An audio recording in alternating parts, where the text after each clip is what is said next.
Hello, everybody, and welcome to another live broadcast of the 2023 edition of the Prague Chess Festival Masters and Challengers section, featuring some of the best players in the world, some of the most promising talents. And we are now just 3 games away from the conclusion of this tournament. It's been a very close affair, both in the Masters and the Challengers, as you would expect, with such great players fighting every single round. But we are getting closer to the finish line. Still, could be anybody's tournament. We have no clear leaders. Well, at least in the Masters section, we have 3 players leading the way.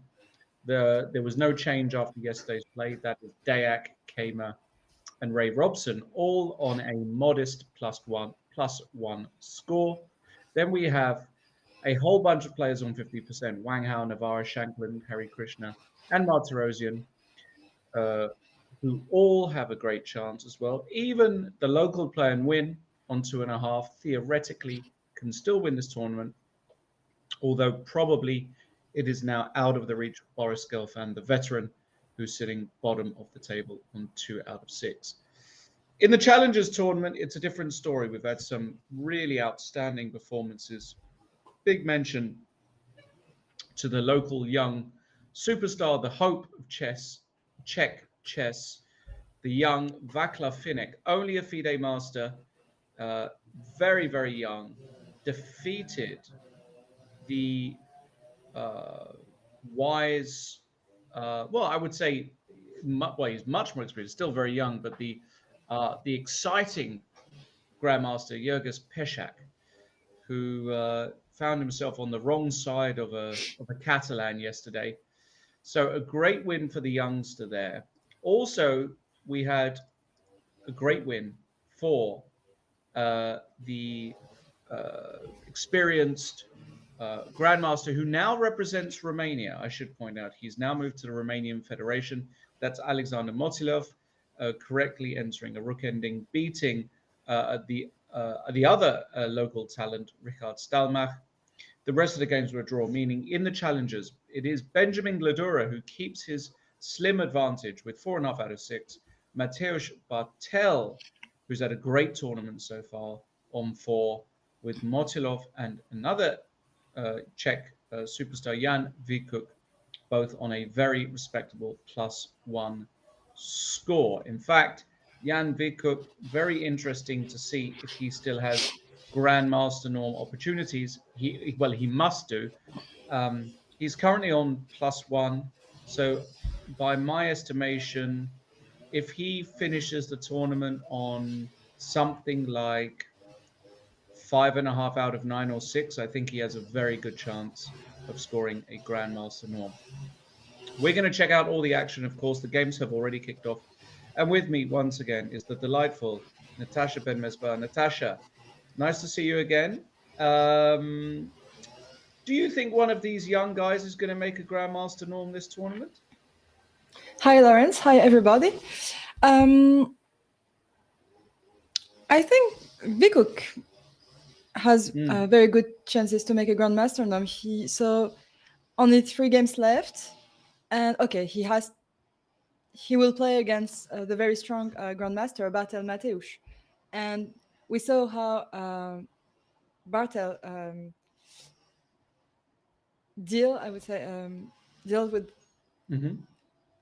weakest opponents by choosing special opening, I would say, having special preparation. So this would be a very big game for Jan Vikuk.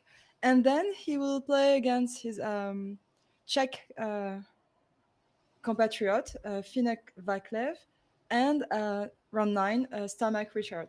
So it's a pity that he will have to play against his young compatriot, because I think Finek Vaclav can make. Also, he is on the road to make an international master norm. He's only FIDE master, and he already he's 2.5 out of 5. I don't know how many points. Maybe 2.5 out of 6. Yeah, probably in this tournament, I would say that Finek only needs let's say, I would say 4 out of 9 or 3.5 out of 9 is enough for an international master norm. My estimation here is that the average rating is about 2550. That's my estimation. So if the average rating of 20 is 2550, then a +1 score will be a grandmaster norm. So it's possible that even 5 out of 9 is sufficient for a grandmaster performance. We'll soon see, but we're going to have to go to a game, Natasha, because I can't believe my eyes. Now, What? Jurgis Pešak has been known to be an experimental guy. He's clearly a very, very fun player to watch. Very strong player, rated 2611, having a difficult tournament because he lost to Finnick there, which, he loses a lot of points when he does that. Now, I don't think that this is a transmission error. Jurgis Pešak against the 2645 rated Gledura, the top seed of the tournament. Jurgis Pešak has played the move 1h4. I've never seen it at top, let's say, top grandmaster level. I just haven't. I don't even know what to say. I mean, I know he's having a bad tournament, but this is just outrageous. Surely this is just what is this? What am I watching here? It's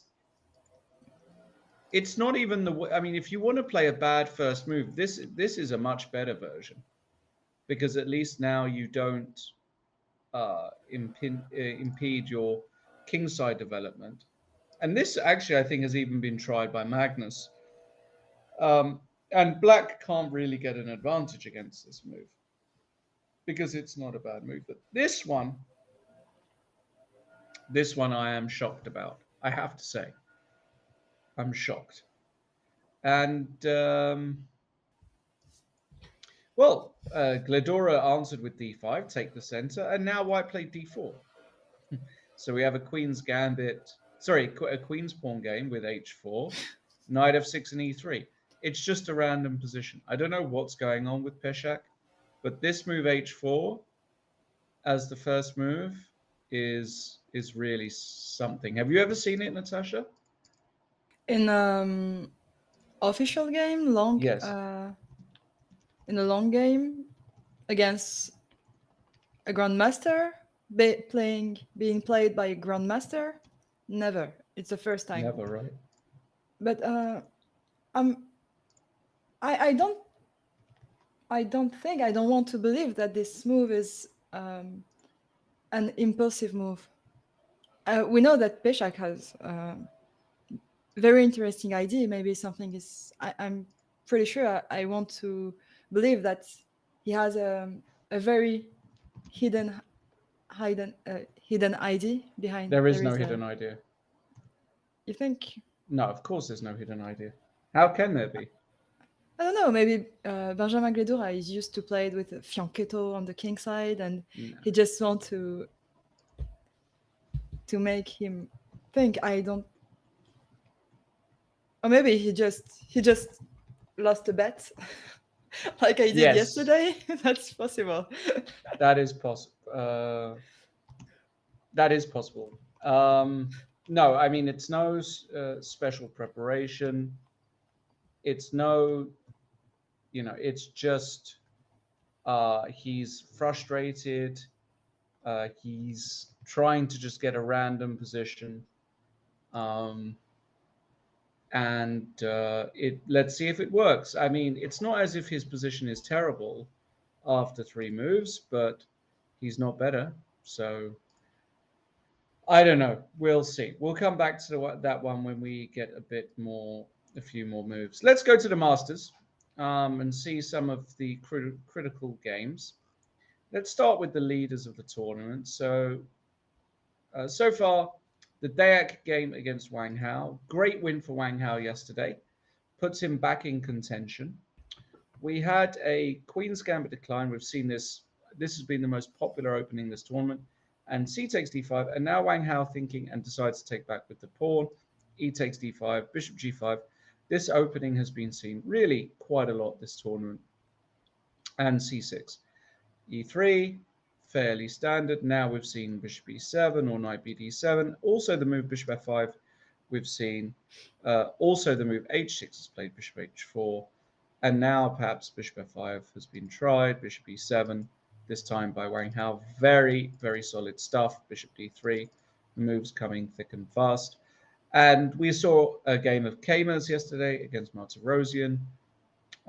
So it's been very much the flavor of this tournament. We'll see how that one develops.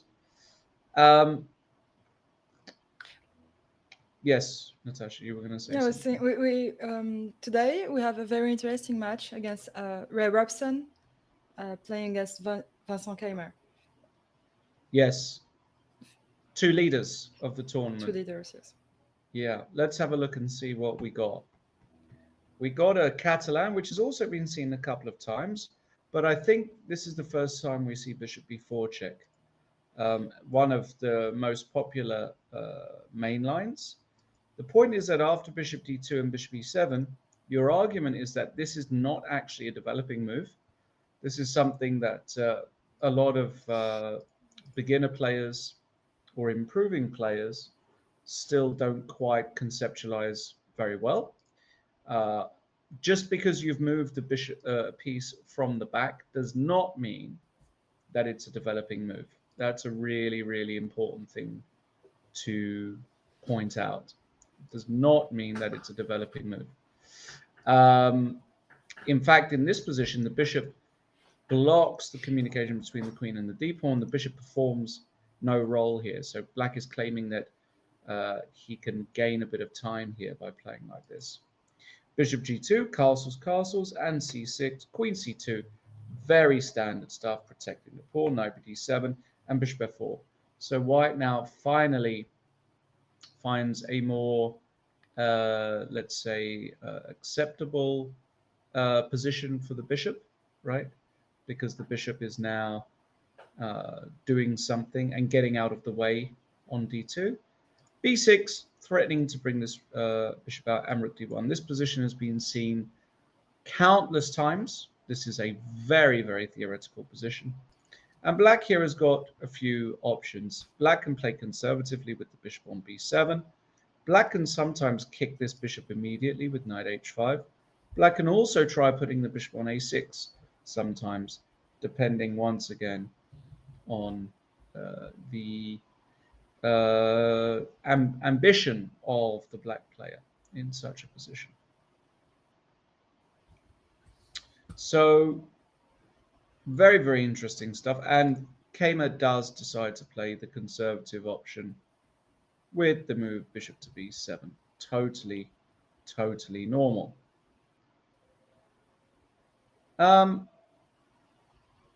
After this, bishop to b7, I would say that,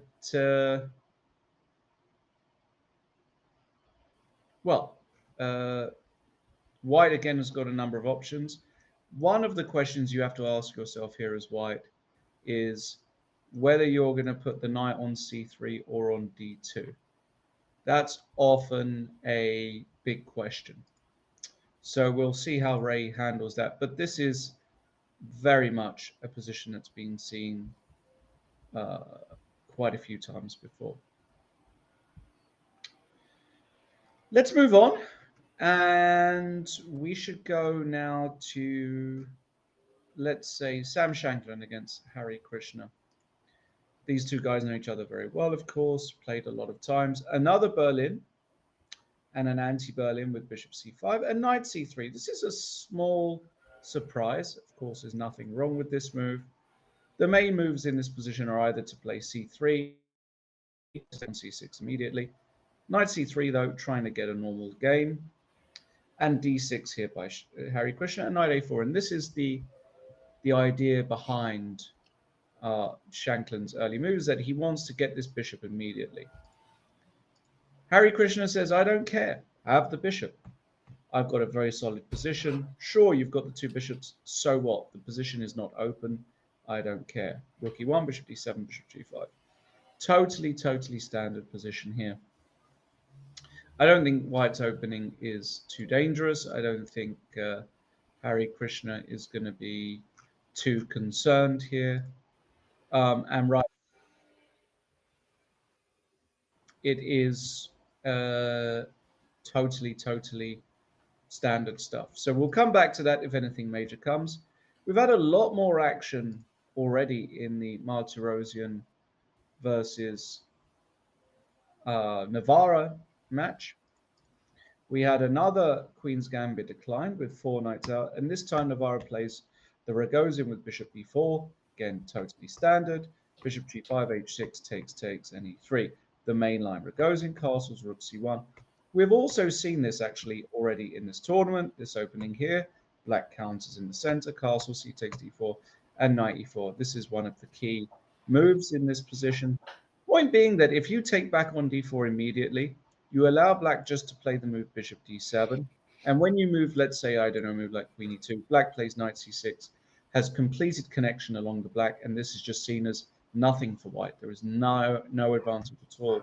So the only way to play for something is to throw in this Zwischenzug with knight e4. The queen comes back to e7. You now throw in another Zwischenzug with a3, bishop a5, and now you have a choice of how to take on d4. Queen takes d4 has been tried a lot. We, in fact, saw a game, I think it went queen d4, rook d8, queen c5, if I remember correctly, a game of Martirosians early on. I think it might have been round 1 or 2, something like knight d7, knight b3, bishop b6, and bishop e2. Do you remember this position, Natasha? I think it Yeah. was Yes. Kama. It Yes, might I have do. been Kama. Totally standard stuff. In this game, though, Martirosian plays a very critical idea, which is to give himself the isolated pawn with e takes d4. Of course, he has the isolated pawn, so he has a permanent weakness unless it's traded. But the real point behind this move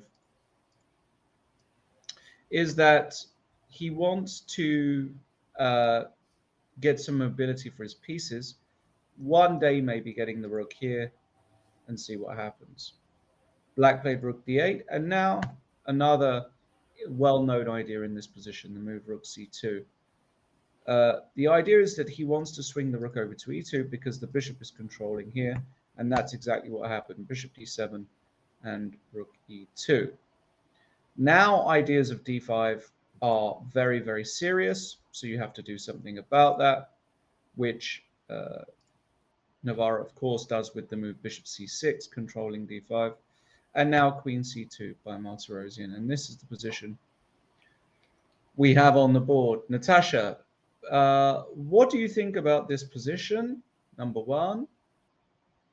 And number two, who do you prefer? Who would you take in a game is what I mean. In a real game. Okay, so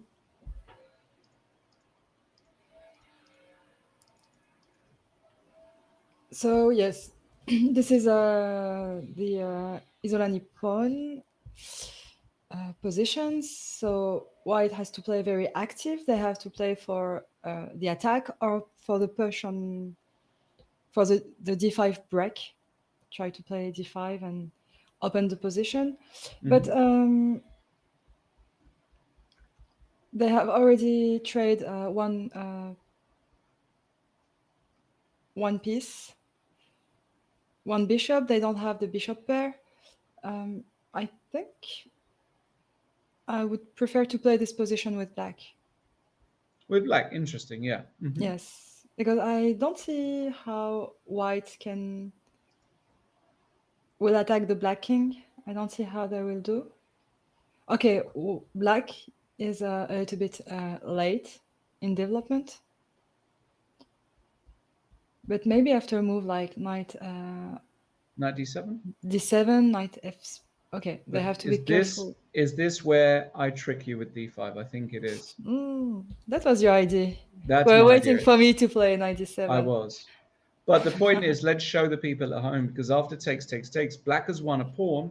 But remember how I said this line, very important not to open, because now the move knight e to g5. And look at this for a double attack. And oops, that is going to be very difficult. So this is Martirosian's idea. If black could successfully bring the knight into d7, he'd have no problems. Be totally fine. However, he can't. So what are you supposed to do in this position? That's a good question. That is a good question. And the answer is I don't know. The answer is I simply don't know what you're supposed to do in this position here.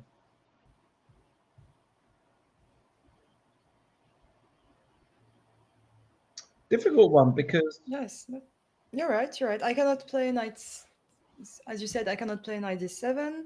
I cannot play knight a6.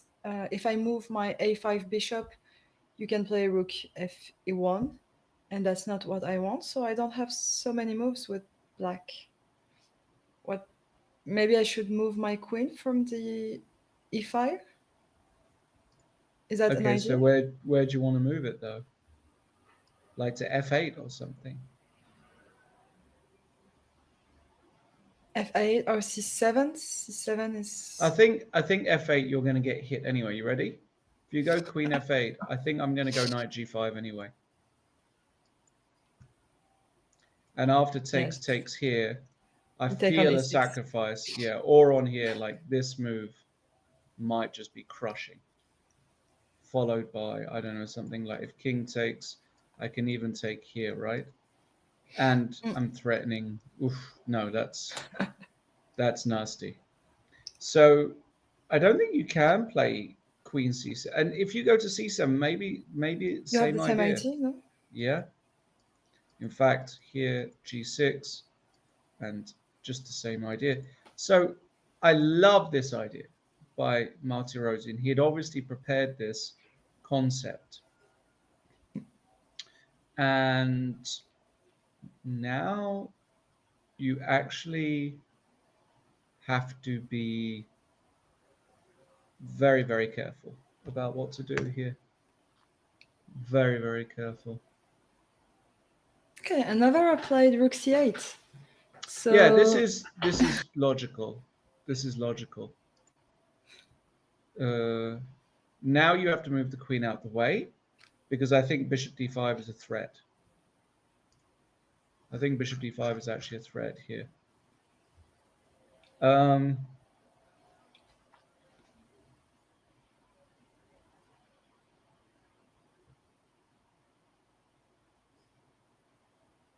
And yeah, I think you have to put the queen on d3 actually, because you can't even put it anywhere else because like here you just lose to this. Yeah. So queen d3 is actually the only move. And now black theoretically could take. The idea being you can't take with the queen, you have to take with the rook and finally get the knight developed. And knight f6 is coming next, and it's probably just fine for black. And I expect David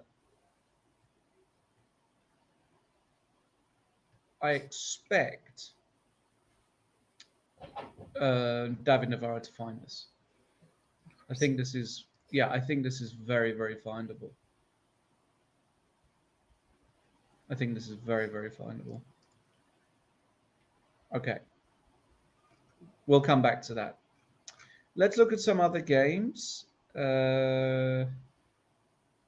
We have not checked out Gelfand against Win. Now, Boris Gelfand is bottom of the table, but he's been a very, very entertaining player so far.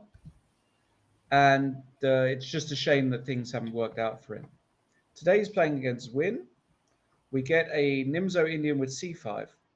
Of course, d5 is another way to challenge in the center, but c5 and d5. And we do get a transposition. And here, Boris decides to go for the move d takes c5, knight d7 castles. And now black takes on c3 and takes on c5. This is not a novel position. This is quite a well-known position. both sides have got weaknesses, c3, a2, and so on. White has got the two bishops, but black is very, very, very well um, sort of coordinated. Queen c7, bishop e2, rook d8, totally normal. And rook c1 now by Boris Gelfand, ostensibly with the idea of trying to break c4 and open up this line here, which makes a lot of sense. Um, and yeah, we have a big fight on our hands. A lot of pieces still on the board. Have really no idea which way things should go in this position, to be honest. But we'll see. A lot can happen. No idea how that one will go. Let's have a look at the challengers. I think we have to go back to the Peshak game because it's now okay. Okay. Well, for the first time in my commentary career, I've been commentating for my first commentary tournament was in 2008, 2009. I've been commentating top level tournaments for 15 years. And this is the first time I've ever seen H4 at a top level tournament that isn't a blitz tournament or something like this. So we get this position and we actually get a Queen's Gambit accepted. So this is a Queen's Gambit accepted position with the move h4. And now Peshak says, well, let me try and make use of my h-pawn with the move h5. At least he's trying to make use of this move, this kind of, I would almost call this a meme opening, like we live in this meme world. And he's trying to get something going here with h5. Now, at least, you're asking some questions here. Glidora has to decide whether he wants to play h6 or not. I would be tempted to play h6 because you fix the structure. The problem with playing something else, let's say a move like bishop e7, is that you allow white to play h6. And now actually the pawn does something. It creates some weaknesses, some dark square weaknesses around the king. So as it turns out, at least Peshak is finding some use for this pawn. Crazy stuff, though, nonetheless. Motilov Finek is a Slav. We've had a few of these this tournament. E3, E6, and B3. So Motilov clearly has decided that he wants to play a sort of slow game against Finek and outplay it. Knight bd7, and we have just a very normal position. White is going to put the bishop on b2. The bishop will go to d3. This knight will go to d2. And we'll see what happens. Lami Stalmak is much more mainstream. We have a Queen's Indian, which we also have not seen too much. I think we saw it one time. G3, bishop b7, bishop g2, bishop e7, castles, castles. The absolute main line, knight c3 and knight e4. Also, the main move, the main line. Bishop d2, the absolute main line. And d5. Yeah, this is where black has tried a number of ideas. One of the main moves here. You can also take and play with d6 and knight d7, where you give white the big center, but you have the two bishops.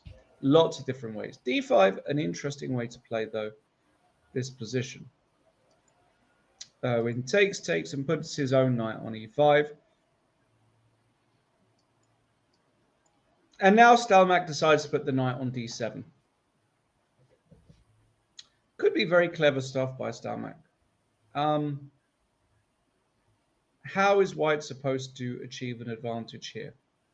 There are a lot of trades. If you take here like this, I can just take.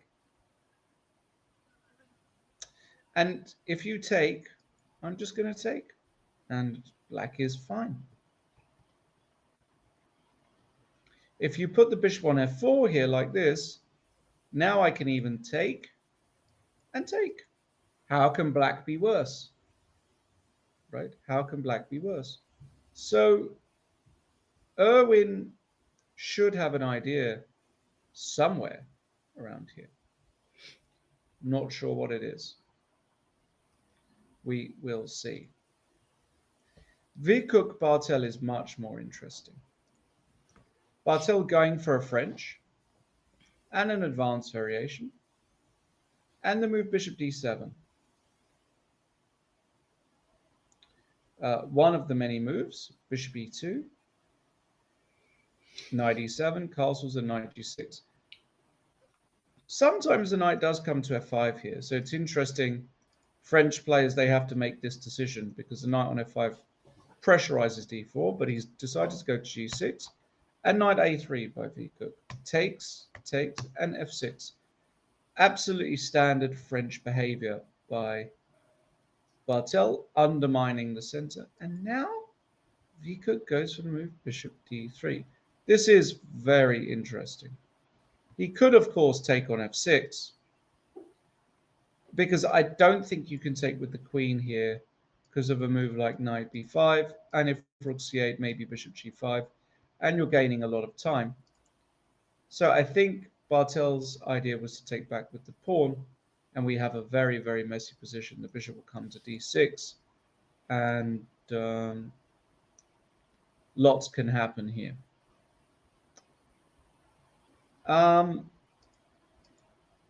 Bishop d3 immediately, though.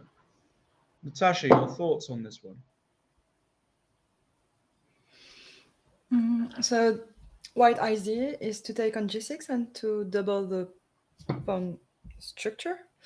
But I'm thinking like black hasn't choose a side where to castle. So if you take on g6 maybe too early with white, if I take with my h pawn, you open the h file, and maybe I can go for long castle with black.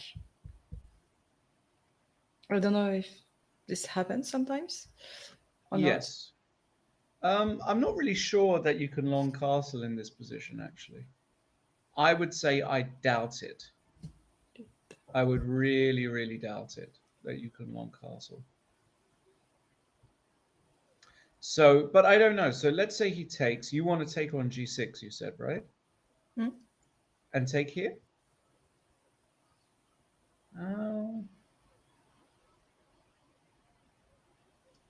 What about if I just develop? And if you attack my pawn, I think I'm just going to give it to you. For example, here I think I'm just going to castle. And now if you take, do you know what I'm going to do if you take on g6? Yes, I know. You know? You take on f3, of course. Now I start to know you a little bit. Ah. You have ideas.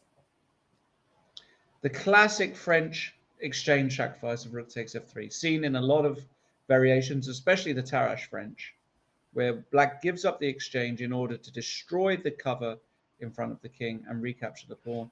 And something like, I don't know, queen g3. Now I would like to go bishop d6, but bishop f4 is annoying. So I might have to go here.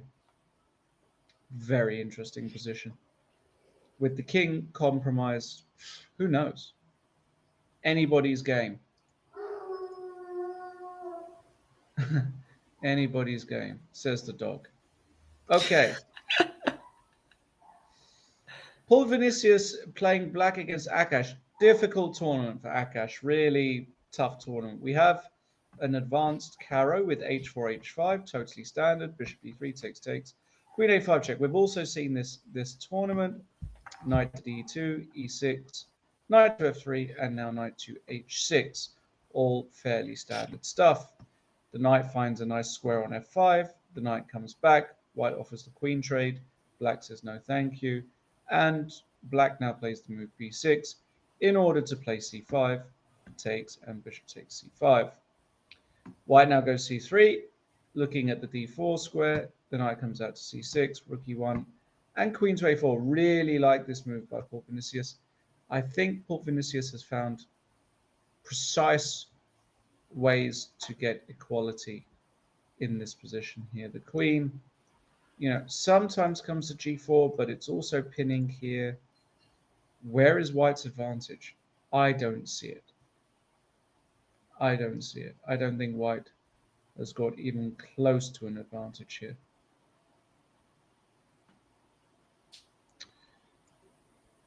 Great. We continue our look through. The game in Martirossi Navarra has followed exactly what I thought would happen. After queen d3, Navarra did take on e4.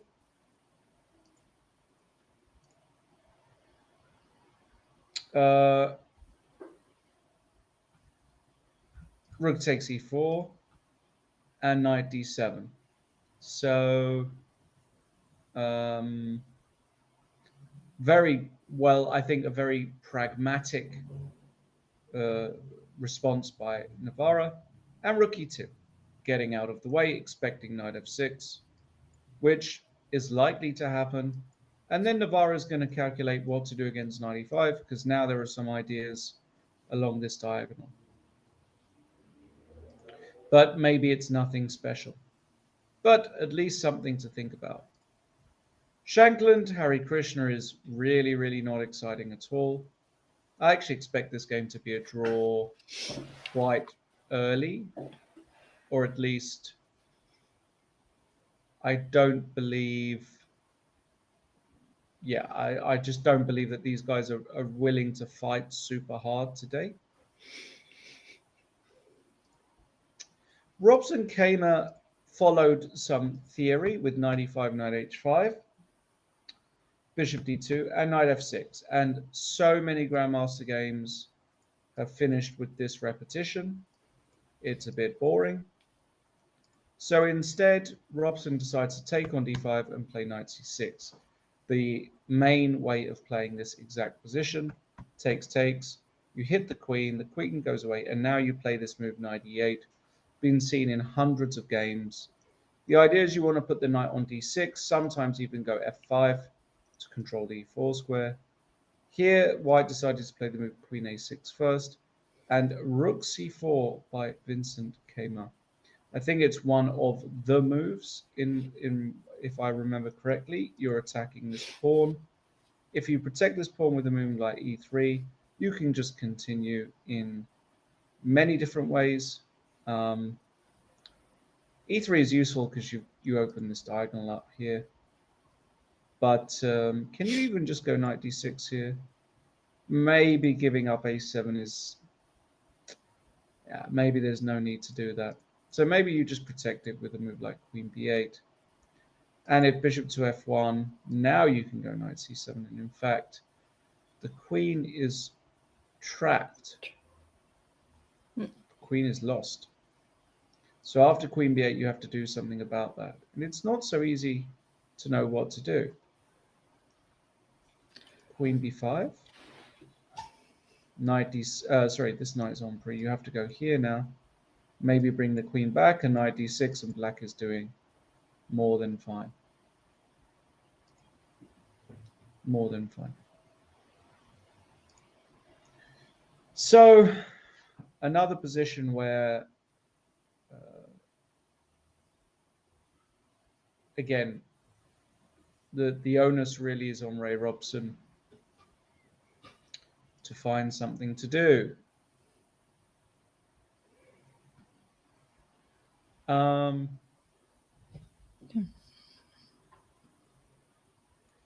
Any thoughts, Natasha, on any game?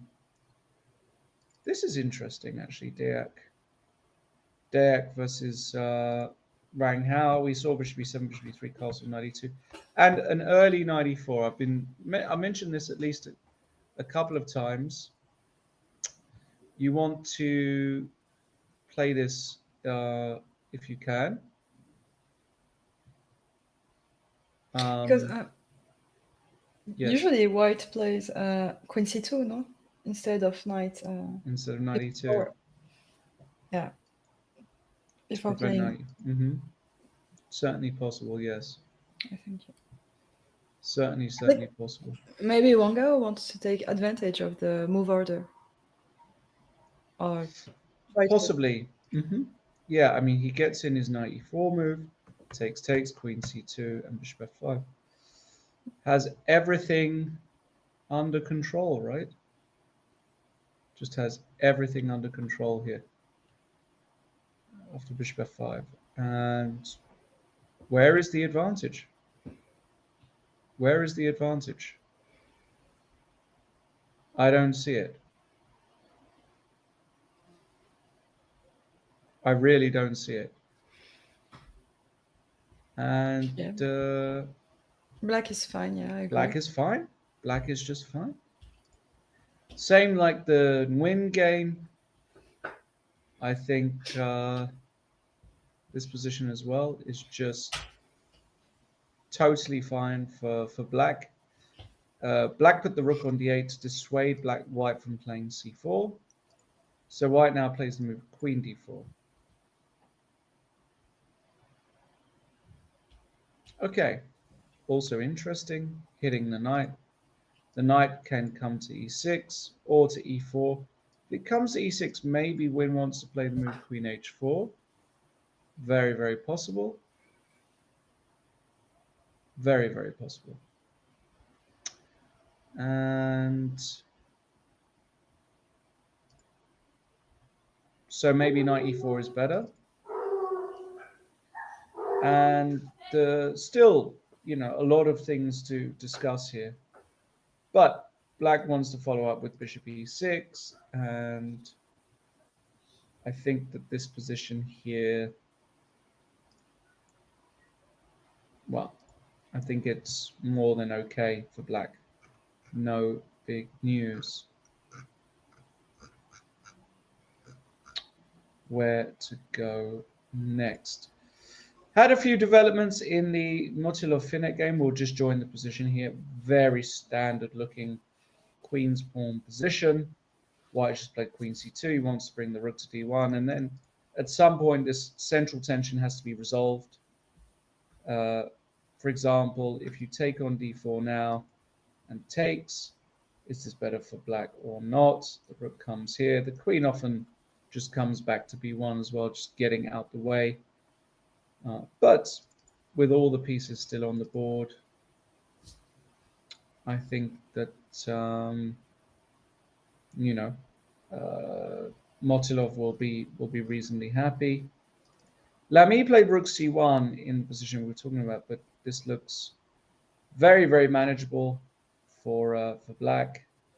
Something like takes, and now the move c6 is a classic way of playing this position as black. White can try e4, but now you have d4. This is the problem. And if knight e2, c5, and black can actually be better with the protected passed pawn in the center. So that's what I expect black to do. A bunch of trades, takes, and c6. Perfectly good position here for Stalmach. Bartel, interestingly, did not take on e5. He played the move after bishop e3, just bishop e7, saying, okay, you can now decide. But now white can take here. And the difference is that after g takes f6, you've got an additional idea with bishop h6. And this might be a little bit of initiative, actually, which means black might have to play bishop takes f6. But now you can continue along normal lines. For example, knight c2, protecting the pawn, and maybe something like, I don't know, rook e1. And you're playing against the backwards pawn. Not my favorite structure, playing with the black pieces here. Not my favorite structure at all.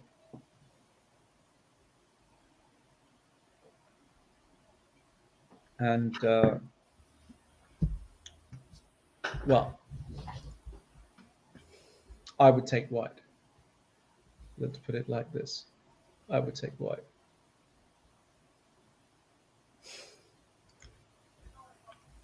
Are you an e4 or d4 player, or do you play both? Both.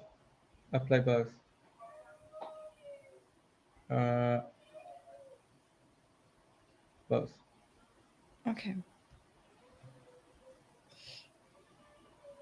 So And I wanted to ask you earlier in the Peshak game.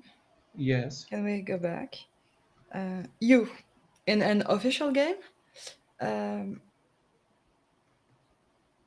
yeah, have you ever played against a player who played one h4? no, No. So this never. is the very first time you see this move Yeah, on an official chess tournament.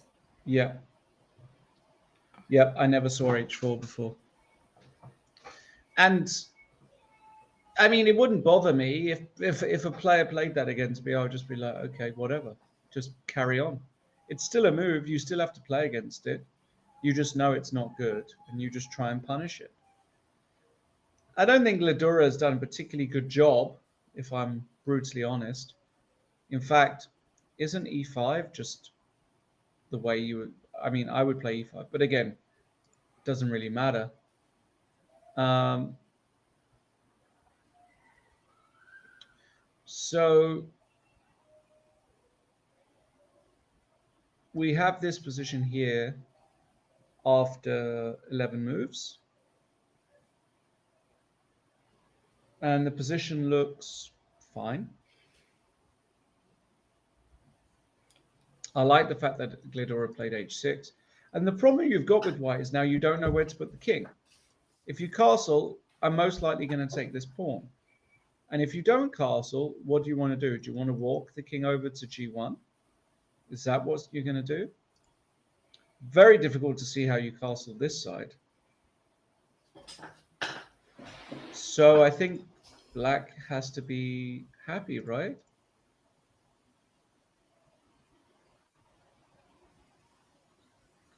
Black just has to be happy here. Surely. Yes, I was thinking after castle, knight takes h5. Can I play something like knight e5? Is it? I don't know if I can try a move like knight e5, attacking the knight on h5. Of course, you cannot take on e5 because after a pawn takes, your knight has no square. But maybe you can just play knight f6, and then what can I try? Wait, in which position, sorry? Now, if I play short castle with white, knight Yes. takes Yeah. h5, knight e5. No, it doesn't work. Knight f6. I mean, it is a pawn. I understand you might have some compensation with this, but it's gambling. It's pure gambling. I mean, the whole idea, the whole opening is pure gambling. But Yeah, you don't need to go. Yeah, you don't need to take. You don't need to take this kind of risk exactly, if you just want to have this kind of position. precisely. Um, we did get some movement in the Vikuk game. Interestingly, Vikuk did take, and after takes, he went knight h4. Very surprising. Bishop h6 is the default move here, or rook e1, but knight h4 is interesting. The idea being if you take, white goes queen h5 check, and if you go here, I just take it and I win, which is always good. But of course, you don't have to take. And after knight h4, black played the move f5. But Vikuk's idea is just to come back, and he does. And it's a very interesting concept what Vikuk has done, because now black has got this ridiculous backwards pawn on e6. The white rook will come to e1. For example, let's say castles, I don't know, rook e1, let's just say, for example. It's a big target, and the black position doesn't make that much sense. A lot of holes everywhere. I like white. So I'm going to say bravo to Vikuk. I think this is a very interesting positional concept, and it might work. We've had a lot of trades in the Motilov game. So bishop e7, queen c2, takes, takes, takes, takes. Very standard. And I think Finnick is doing just fine. I think he wants to play bishop here next. That looks like the logical move to me. Then follow up with queen e7 and bring the rooks in like this. Totally, totally normal behavior. And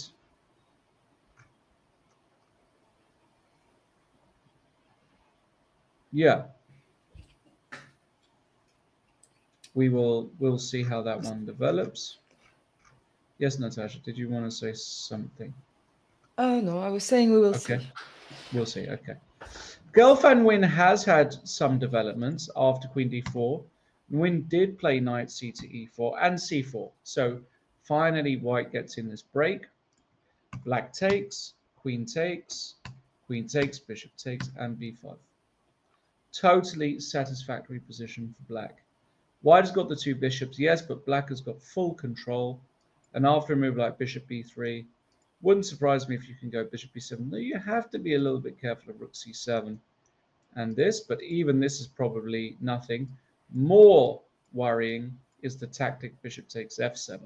That is a spot. And after rook c7 check, king g8, rook takes b7. A pawn is a pawn. So you can't actually put the bishop on the desired square here. Can you play the move knight d5? Stopping rook c7 and preparing bishop e6. Or preparing bishop b7. And the Yeah, answer knight to d5. that, yeah? I think the answer is yes, yes. You can play knight d5. Mm, I So agree. I think you can. I think you can just play knight d5 here.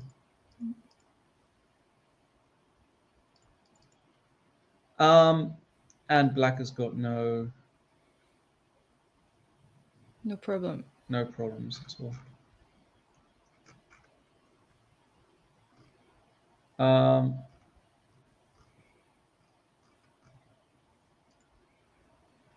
Wang Hao just bolstering his hold over the e4 square.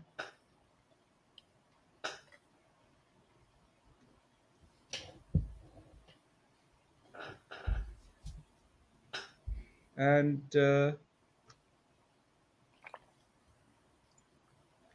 again, not really too much to comment on here. Pretty dull position. You could get a mass liquidation. Wouldn't surprise me to see this. Would not surprise me. Because actually, if you castle here with white, knight d7, knight f6, can you start to be slightly worse with white? Maybe not, but it's not completely ridiculous. I just see no advantage here for white whatsoever. I think black is fully equalized.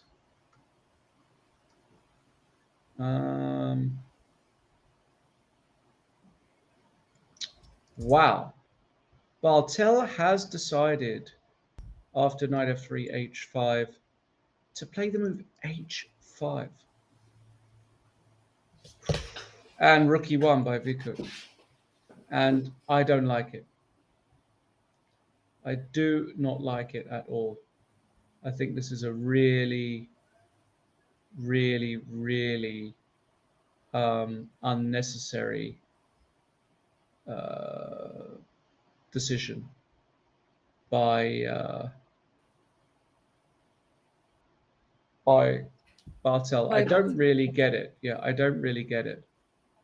Yeah, I we you just weaken your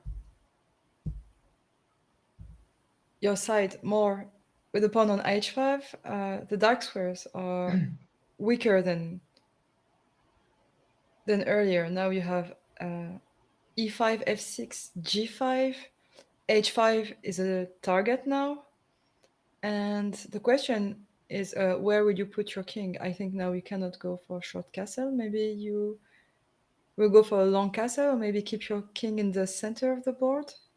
I don't see how the king can stay in the center, though. No, so you have to go, I think, for a long castle, finally. But I don't even see how the king goes on the long side. It's very difficult to see.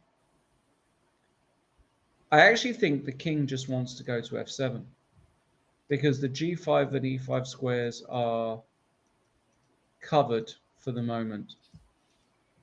So I think that's his idea. I think he just wants to put the king on f7, actually. And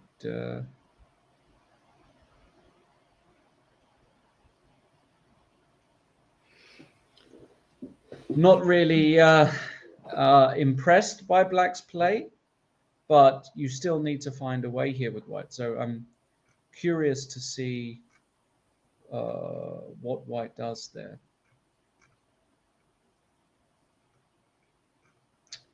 Okay, where to next? No movement really in the Masters. We did have a move by Navarra, Queen d6. He didn't want to allow knight e5. This move makes total sense. And he's going to put the bishop on b6. And I think it's fine for Black. Shanklin Hari Krishna is not particularly exciting. Harry's going to play the move Queen e6 now. And then we're just going to get a trade here. And the game is going to end in a draw with nothing too exciting happening. Peshak has taken on c5. Knight takes c5. Now knight d3 check is a threat here. So what does he want to do? Maybe the move knight e5. He plays knight c4. Also possible, but what have you gained here as Black? As White playing like this? I don't know. Maybe it's still more or less level though. Maybe it's still more or less level and it's nothing to get too excited about. Also possible. And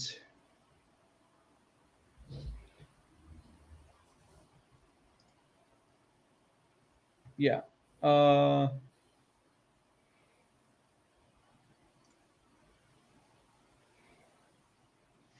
Nothing really much to say, to be honest. I mean, White's opening has not impressed. Stelmach also looks like he's got a perfectly good position. He ended up going c5. I thought he was going to trade. He ended up going, sorry, c5, which I think is also fine. And after takes, we have this position where, yeah, Stelmach has got no serious issues here. Either Akash also, Paul Vinicius, has not really impressed from the White side. Paul Vinicius has got one of the best Caracanes you'll ever want. In fact, White is the one that has to be a little bit careful that the pawn doesn't drop on h4. So, an hour gone. Of course, some surprises, especially the opening of Peshak playing 1h4. In the other games, I would say that Wang Hao in the Masters should be happy. Nguyen will be happy. Kema will be happy. Navarro will be happy. In fact, I don't see any issues for Black in the Masters at all. I think Ladura is happy. I think Finek is happy. In fact, the only Black position which I'm not happy with is Bartel's. So Akash, Vinicius, Vikuk, Bartel could get exciting, but of course, still plenty of pieces elsewhere. So we'll see how things develop. We'll go on a quick break and we'll be back in 10-15 minutes to see the remainder of this round. Speak to you soon.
My name is Karel Janeček. I am a mathematician and social innovator.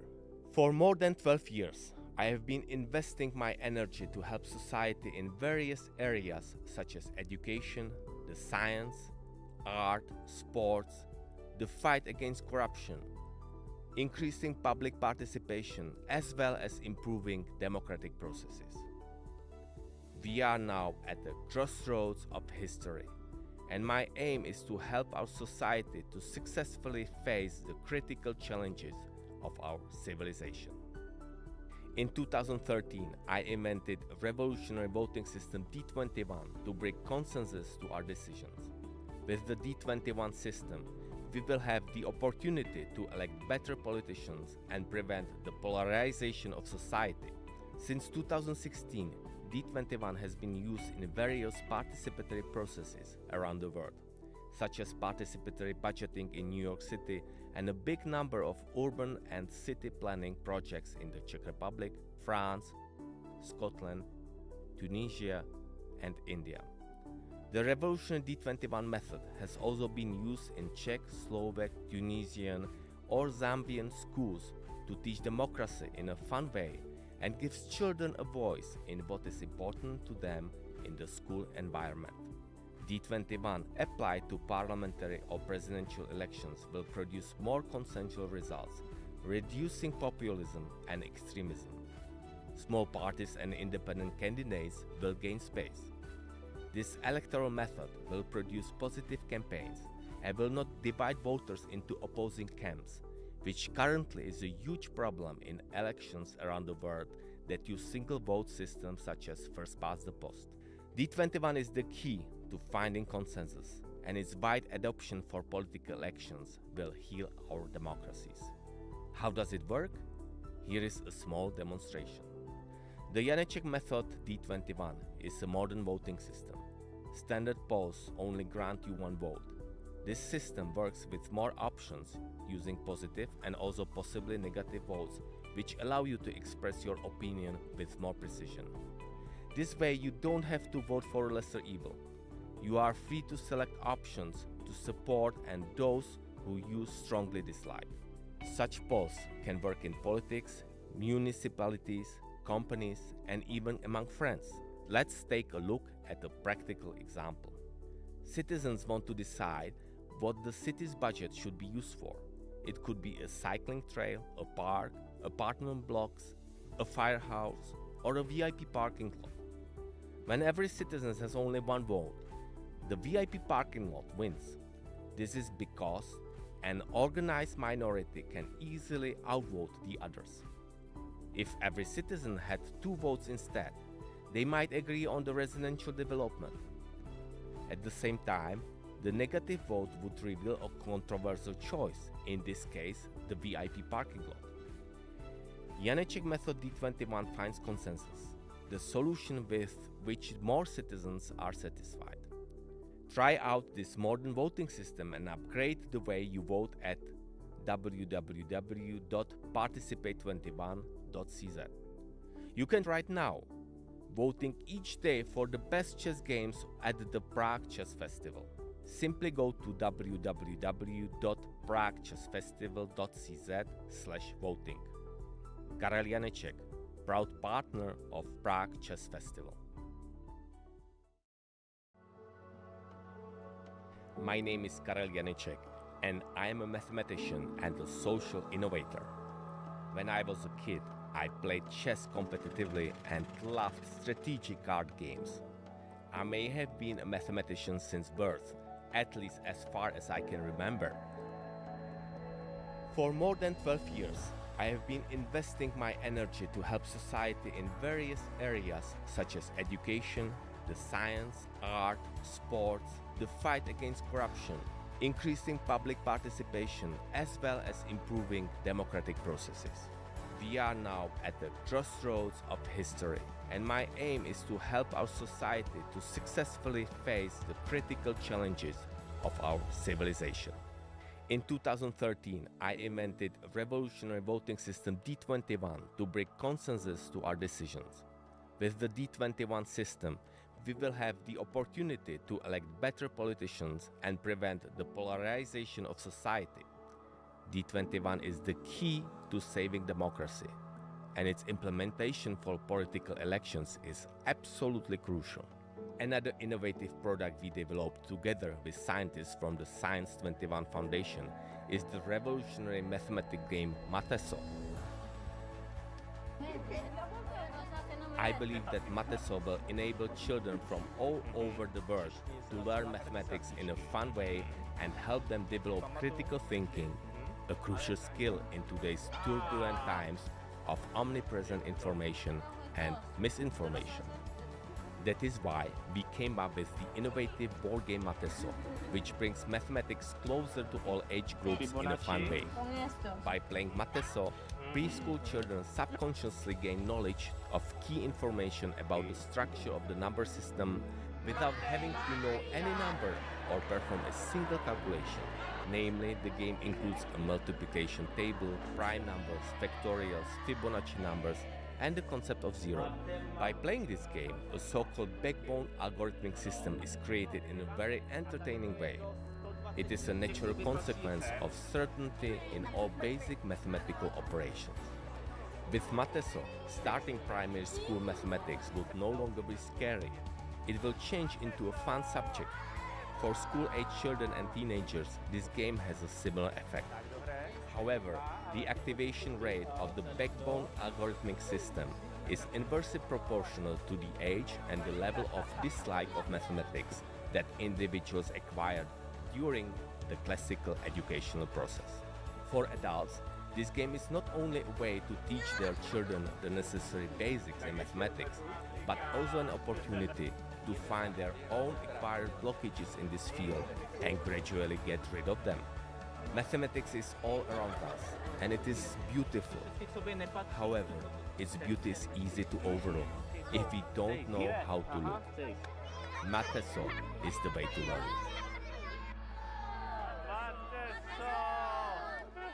Karel Janeček, proud partner of Prague International Chess Festival.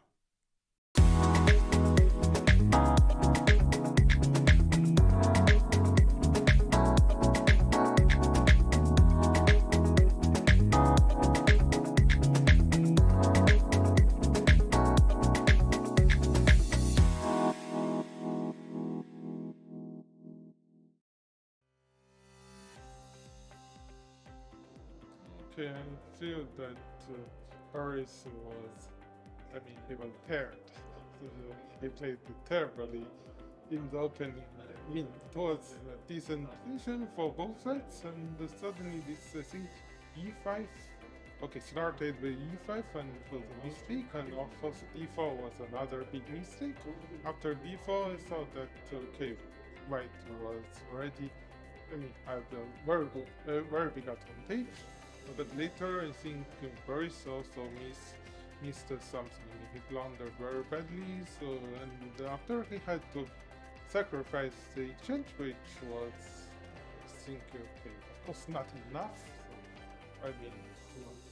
So, of course, you need some technique to convert, and I managed to do so. This is actually not normally I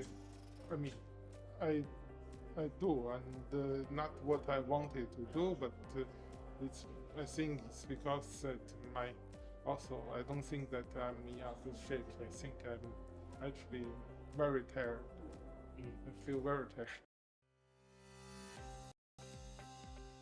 Yeah, so in the opening, I didn't know the theory, and I got in a bit worse position, and we got into an probably equal endgame, but then I set up a trick and he has fallen into it, and we got into a double rook endgame where I had 1 pawn off and he had a weak pawn, and I think that was already. No, yeah, so my games were pretty okay. My second game I blundered the opening, but the other games were good.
Hello, everybody, and welcome back. This is live coverage of round number 7 of this year's Prague Chess Festival. We have seen before the break there's some unusual behavior. Again, for anybody who's just joined us for the first time in my commentary career, and that's a long, long time, we saw Jurgis Pešák wheel out 1h4. I don't even know the name of this opening. I'm just going to quickly check what the name actually is, because I don't know. So let me just check that. It does have a name. I'm sure it has a name. Let's have a look here. The Cadas opening, apparently. Magnus Carlsen did play it against Wei Yi. I can see here in a Chessable Masters preliminary tournament. Daniel Fernandez has played it once. Maxime Lagarde has played it, Natasha, in the European Rapid Championships. Of course, a Frenchman would play this. Of course. Okay, so we've had this. The current position is this, though. The position looks kind of level. No big deal. I think you have to take with the bishop now, though, to protect the b6 pawn. Possibly. Maybe you can take with the rook, because if there's bishop b4 check, king f1 and knight g4. So not completely clear, actually, what has to be done. Yes. Yes, and just for information, as you said, that's a French player, Maxime Lagarde, play it. I'm on Wikipedia right now, and I say that I read that the opening is named after the French player Marcel Desprez. So Desprez. Yes. So it can be called Desprez opening. Name, a French name. Oh, okay. Probably has a few names. No, he has different name, but he has also, it's also named the Desprez opening from the French chess player Marcel Desprez. I don't know who Marcel Desprez really was, actually. I have no idea. Not a famous player, at least. Well. Oh yeah, so, he's a. Yes. No, he's a man. He was born in 1890. So. So he was a very old player. Very old. Okay. Well, in any case, we have this position. The move is on Glidori. He has to decide whether he's going to take with the rook or the bishop. In other news, I quite like Motilev's position. It improved to my eyes. We had a bunch of exchanges. H6 is kind of normal, rook e1, cd4, knight d4, but now you have to be very precise with black, because both the moves knight c6 and knight f5 actually exist in this exact position.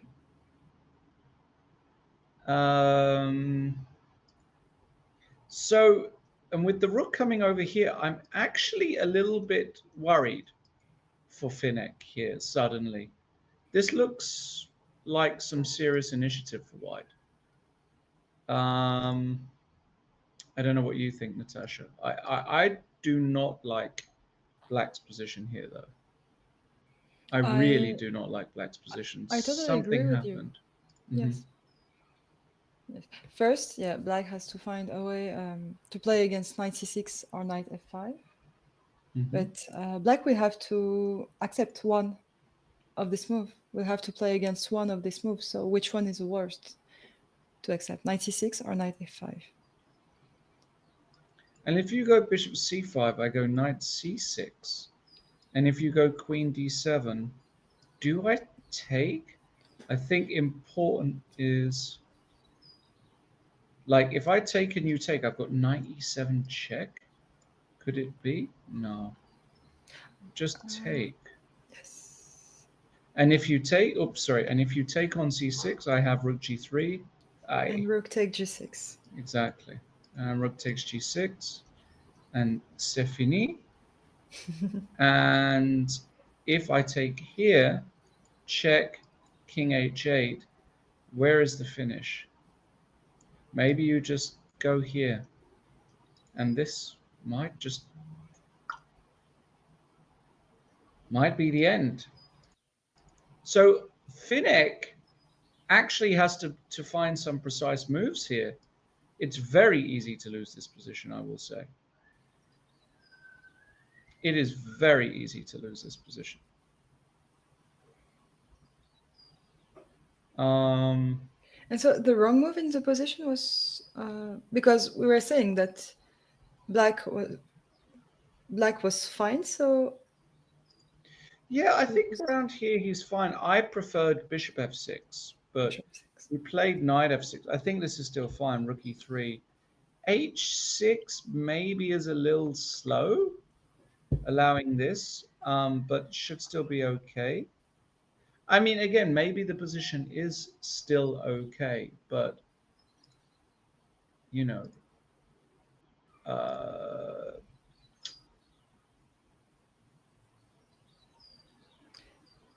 Yes, you have to solve a few yeah, problem with black. yeah, you do. You need to solve a few problems. Yeah, not easy. I would take white all day. Let's say you protected it with queen c8 and I played knight f5. Now I think you have to take on f5. I see no other option here.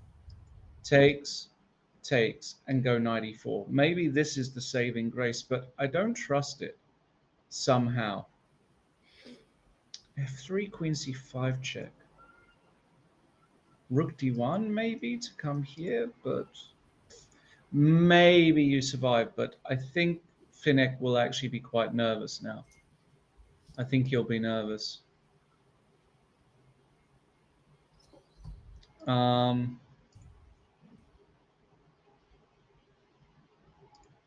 don't like it.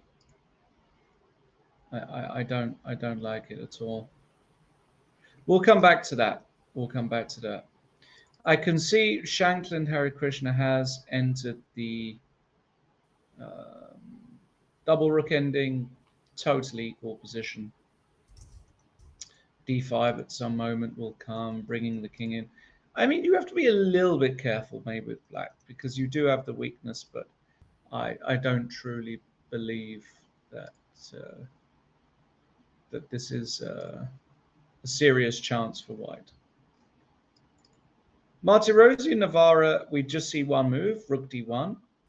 Still trying to improve and saying to David, well, if the moment you move this knight, I'm going to put my knight on e5. So David needs to try and find another solution.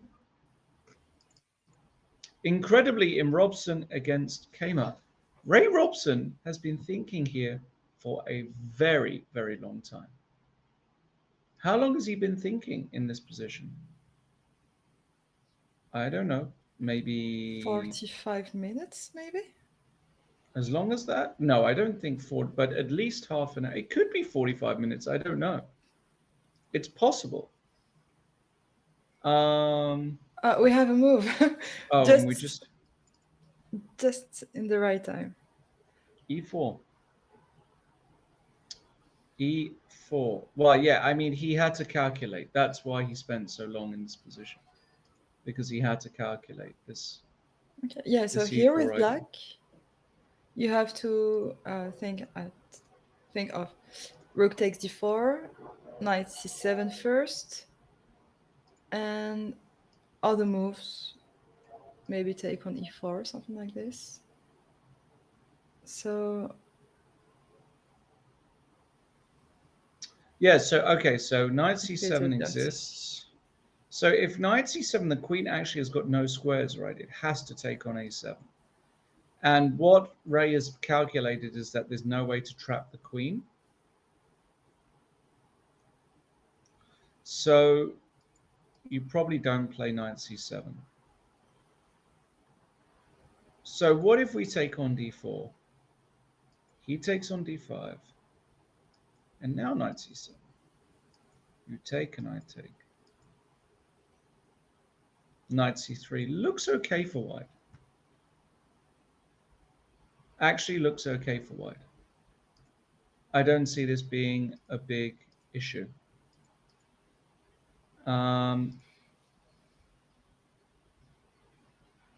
Yeah, I don't see this being a big problem at all, actually.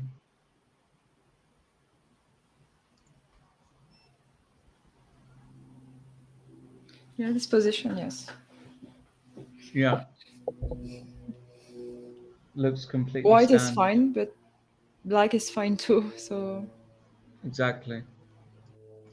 So e4 is interesting. I don't think it's a mistake by Ray.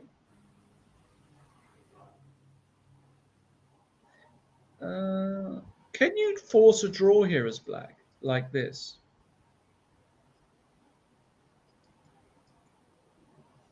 No, because maybe queen after queen b7. b7 there is no draw. Yeah, sorry, there's no repetition here. No, you're right.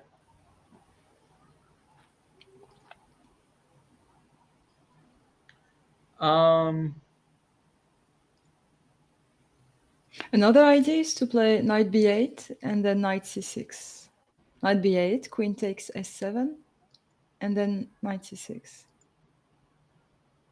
and on queen a6, if you go here, I might take a pawn. And can I take on d4 with my knight instead? Yeah, Is it possible? it's possible. Knight c2 is an idea.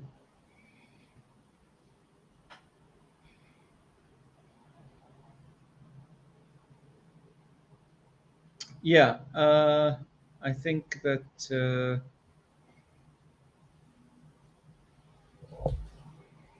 well, I think it can still get very complicated. I'm curious to see what Kmart does. I have no idea. Ingel van Win has decided to offer the bishop trade with bishop e6. I don't mind this decision.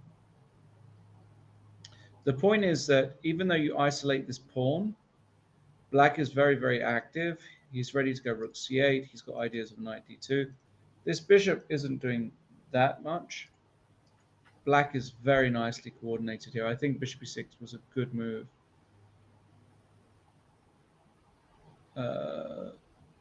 By black.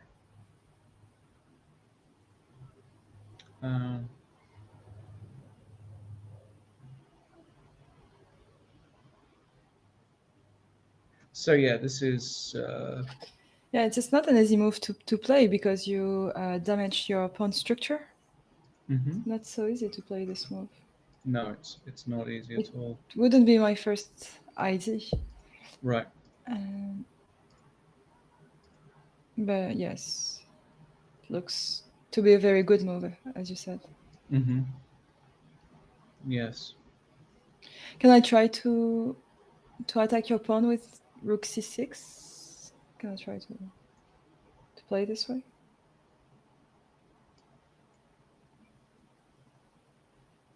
This is my idea. I want to give up e6 to get my rook active. Okay, so I cannot take the knight. So Well, rook fc1. Oh, if I take... You want to play rook fc1.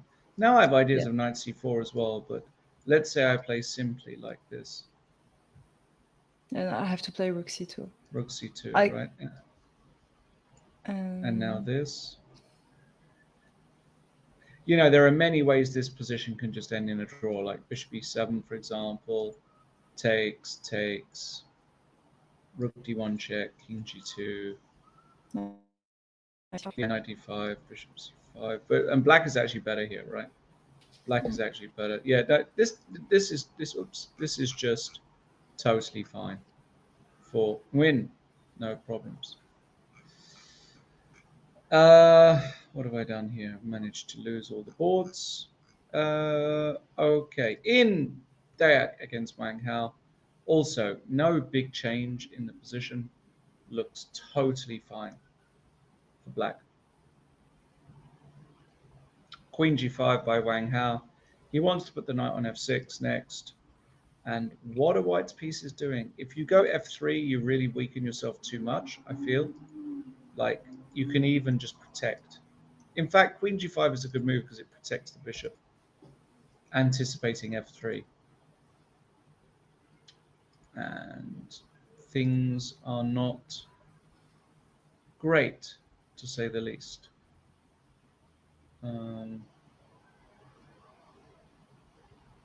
So Black is doing just fine in the Masters. Let's go back to challenges. This is the game that excites me the most at the moment, and I called it a while ago. Queen c7. The move played by Finnick might not be the most accurate. Knight f5 comes almost immediately, and this is uh,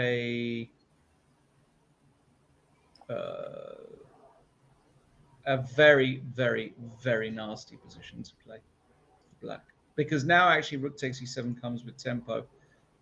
This is where I think we have to stay for a while, Natasha, because there's a lot of great stuff to actually to calculate. Yeah. Yes.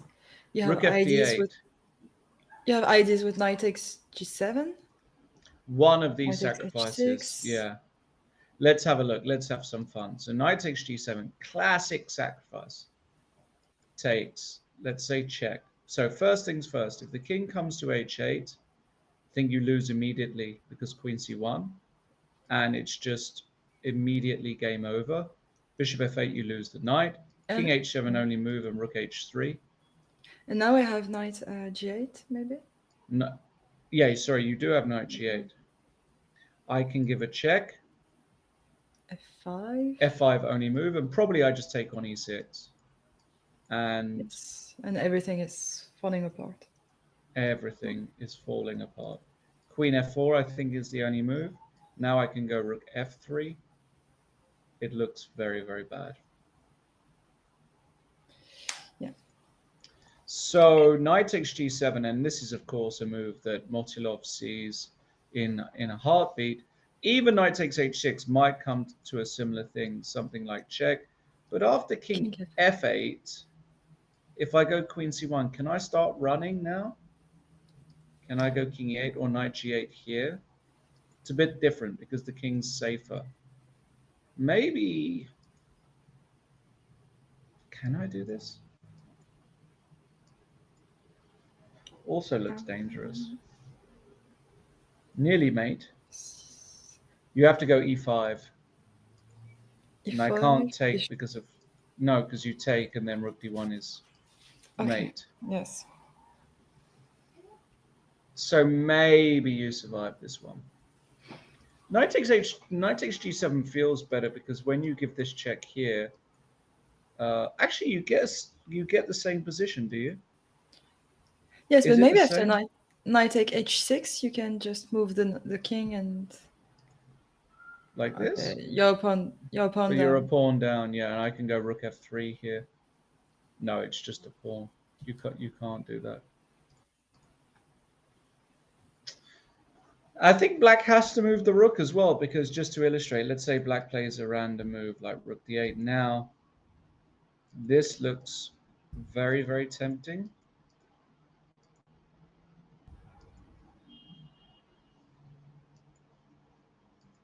How about this? Now, queen f4 and rook f3. Threatening this, and if queen f4, rook f3. And why don't you play the same idea with after with rook h3, queen c1 and rook h3? What's the difference? After rook a d8. Rook a d8 here. Yeah, when you took check, queen h6, king h7, and you don't play rook h3. What's the difference?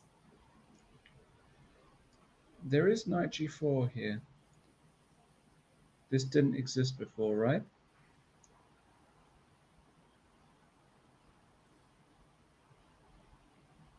Because if I give check f5, and if I take, I'm really worried that there's a back rank, there's some bishop c5 or something, you know.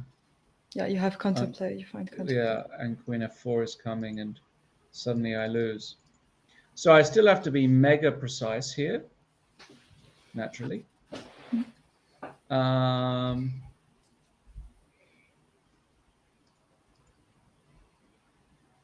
So your conclusion after rook fd8, would you play knight takes h6 or knight Nah, knight takes g7 takes is much. g7? Yeah. Would you play it in a game? Mm-hmm. After king takes, rook g3, king f8, Yeah. Queen c1. knight It's g8, very findable. Knight g8. Yeah. I would and get then here. Yeah. So this is kind of the position I would start my analysis at. It's not completely straightforward, right? How white's supposed to. I think there's a very good chance that I take this in a game and try this. I think there's a good chance. But after e5, if you don't have any concrete continuation, you're rook down, so it's a bit risky. it's very risky. Queen h5 is interesting because I cover the d1 square. So now I'm ready to. Yeah. No, I mean this is a typical position where after this move, let's say you've got an hour and 16 minutes. So how much time should you dedicate to this position as white, do you think? I would say if after 20 minutes you're not sure to play knight takes g7 or knight takes h6, you have to find another move. There But I just would isn't say there 20 isn't minutes. another move. Yeah, I think 20 minutes is fine. I think of 20 minutes of solid calculation, half an hour of solid calculation, you really reach some clear conclusions about this move.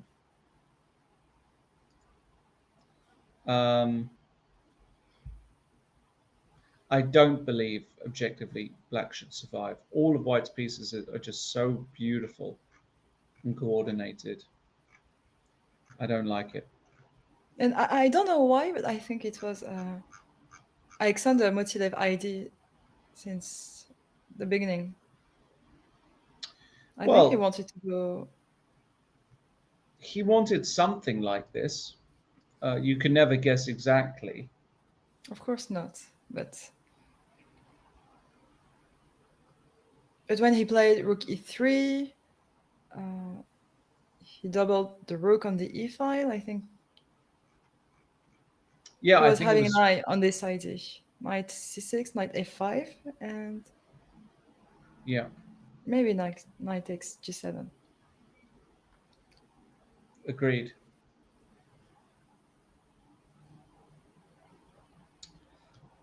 So very, very unfortunate news for Finnick. We'll keep an eye on it, but I am not confident at all. Lemmy Stalmach has completely gone a different way to what I expected. We last saw it here. Takes, and Lamy took on e4 and bishop e3. Very interesting concept. Stalmach now came in with the queen to h3. I guess that he didn't want to take because this gives you actually some problems potentially long term as black with this pawn on e4 and this bishop not operating. So this is a very interesting move.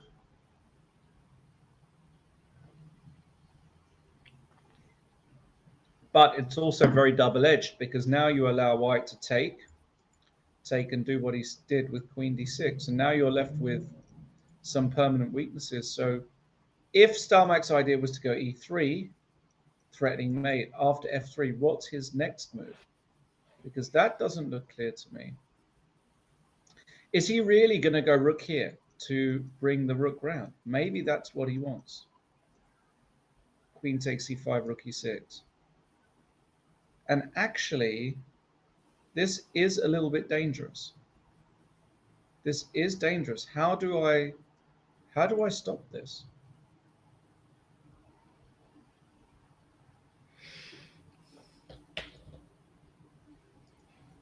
It's dangerous. Yeah, it's very dangerous. And okay, maybe I cannot take on c5. Maybe I have to play very quickly g4 and queen g3. I don't know. because this threat rook e8 and What do you want to do? G4?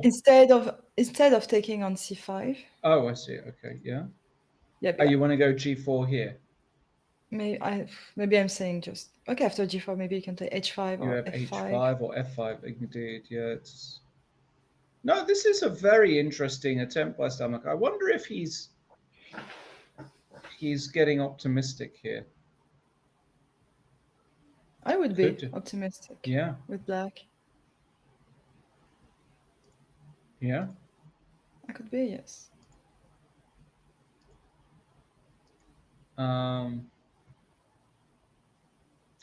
Let's see how Lemmy deals with it. Vcook against Bartel is also interesting.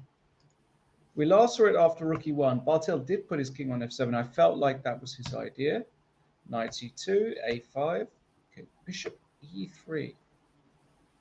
Okay. Dunno. h4, a3. King comes to g7 and queen d2, completing development. Queen c7 and bishop g5 looks totally logical to trade the pieces. Takes and queen takes g5, but queen f4. Is Bartel holding the ship together here? Well, I still think white is better after this because this pawn, but black is very active, can protect the pawn, can bring this rook over. So, for example, king f6, threatening this looks normal. And if you go knight e5, I don't know. Maybe you do want to do this because you get the d4 square suddenly for the knight. Maybe this is completely reasonable. Maybe this is just completely reasonable.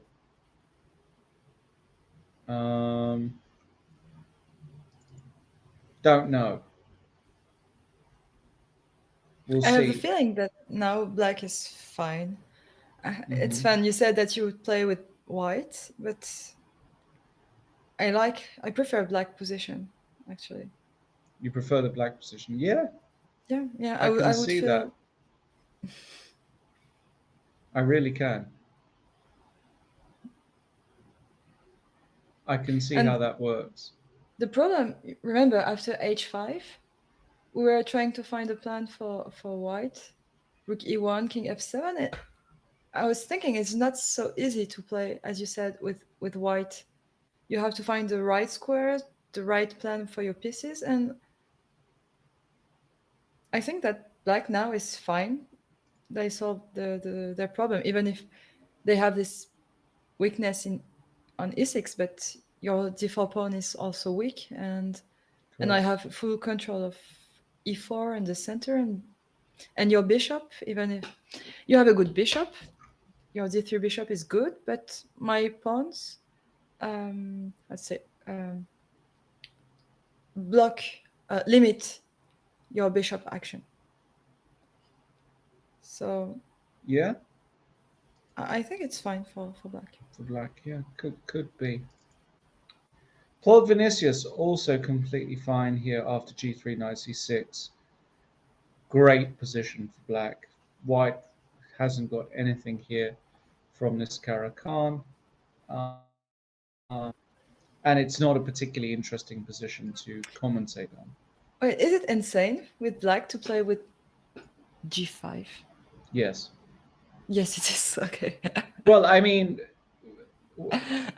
white needs to. So let's say white plays a move like, I don't know, a3. Okay. Maybe not now, because there's some weaknesses. So it does depend on the white move. Of course. I don't know. No, I think Paul Vinicius is actually optimistic here as black. I don't think he's thinking of equality. I think he wants to win this position. This move is on the table. This move is on the table. So we'll see. I have to go back to the Finnick game because Finnick has played knight g4, just in case you forget that black can also create some threats. Now, I think you're yeah. I think Knight takes this.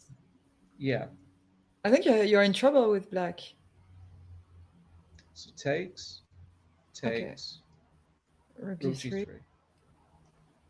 Now, if you move the knight back to f6, I can play queen c1, threatening this, and threatening bishop a3. Nasty. Very, very nasty.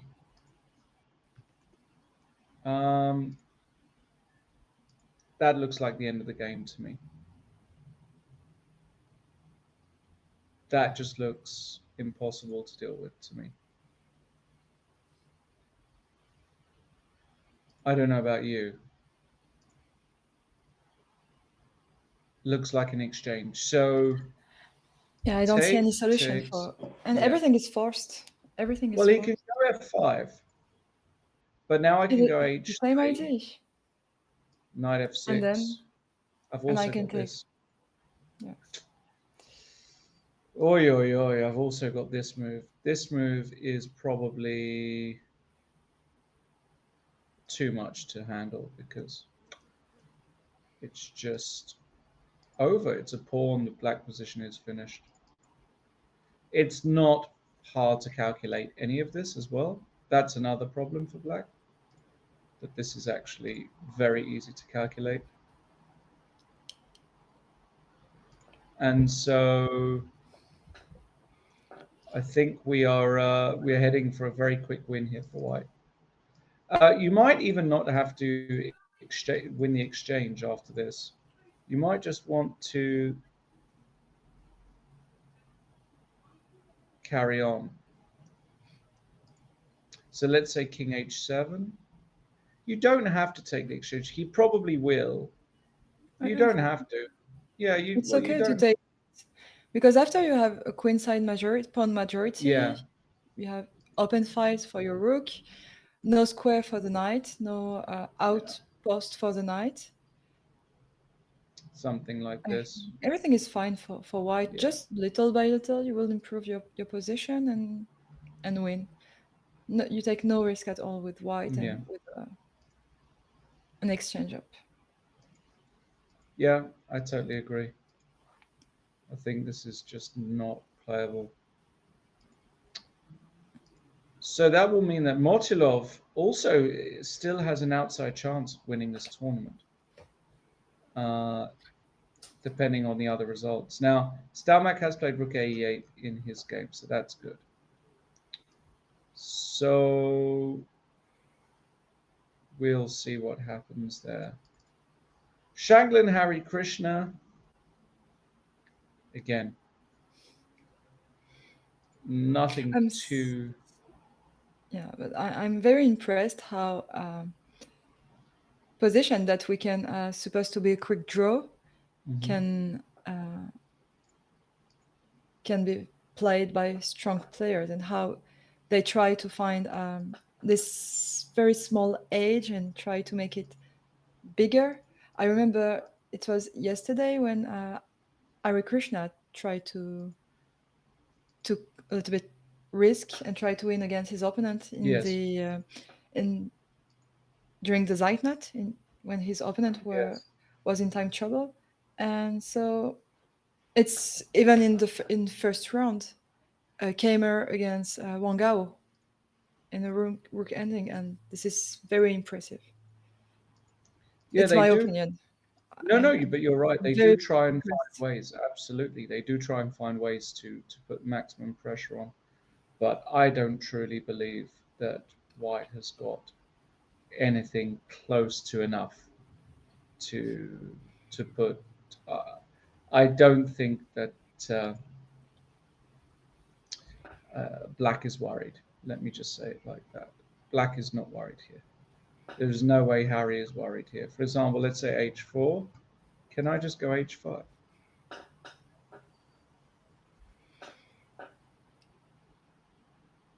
And the answer probably is yes. Because even though it looks kind of tricky to put the king on the side, maybe I just I can play like this. No, this is fine. This is just fine. No, Harry Krishna, no problems at all.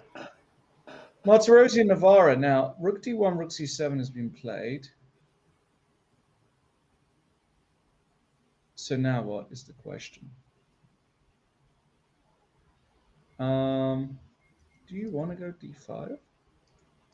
Probably not, right? Probably not. But maybe you do. Takes and takes. Is this a little bit dangerous, actually? Is this a little bit dangerous? The answer is Yes. probably. Probably it is. Probably it is a little bit dangerous. Probably it is a little bit dangerous. This is a threat, so the queen has to move somewhere like here. This rook is doing a good job of supporting, but black still needs a few moves here just to get completely organized.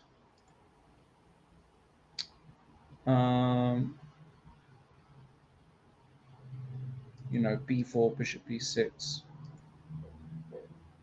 Move like g3 looks totally sensible to me.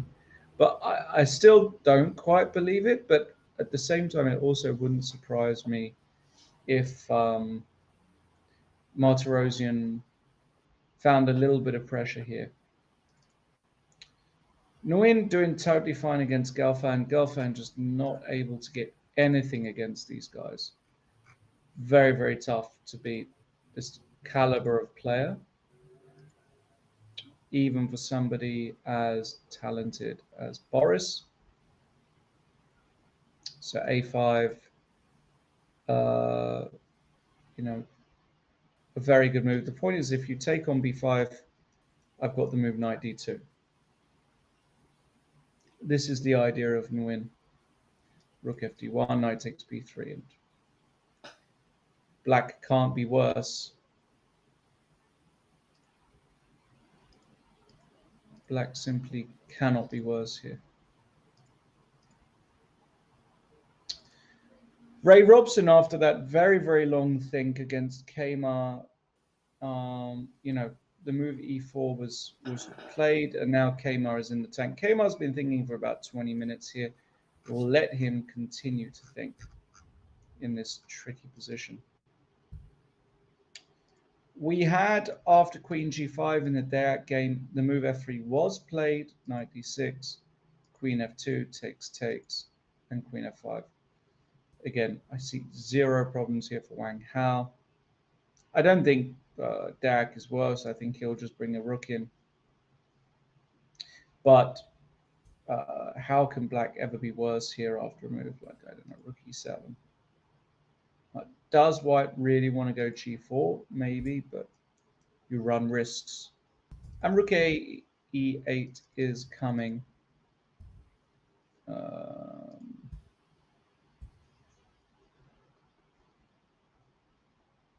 And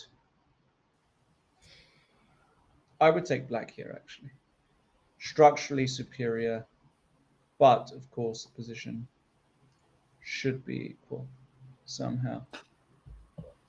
Yeah, I think black has achieved everything they wanted to do in this position. Put a knight on e4, then white has to play f3 to chase the knight, and now they have a weakness on e3. And so, as you said, you play rook a e8, you take full control of e4, you prevent white from playing e4, and black is fine. After, I'm not sure that it will be enough for win for black, but they have black has at least equalized in this position. Yeah, it's good. Totally agree. Peshak against Glidura. Peshak's position now makes actually a bunch of sense. So clearly Ben has not really done very well. Peshak now plays the move a4. And he has chances here as white. He's used the h pawn. The rook can swing over. He has the two bishops. Sorry. We have this diagonal here. I mean, he has chances. He has chances. I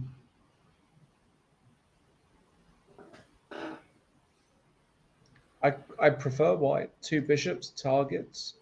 King is reasonably safe. I guess the bishop controlling the d8 square is very relevant here. Very, very relevant. Can we have a look of after what happened after queen takes d8, move 14, to see how Yeah, he took with the bishop. with the bishop. d4, b5, knight b6, takes. That's how we got the two bishops. Knight d5, bishop a5, castles on rook h4. Standard stuff. f3 kicking the knight.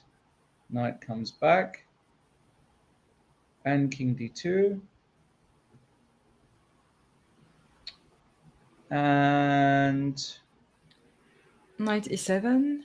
knight e7, yeah. Knight e7 and a4. And that's where we are. And he did take, actually. Takes. Okay. This is funny to see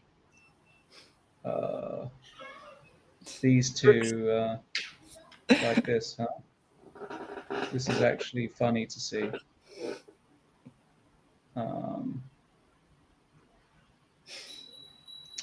And yeah, we have this position where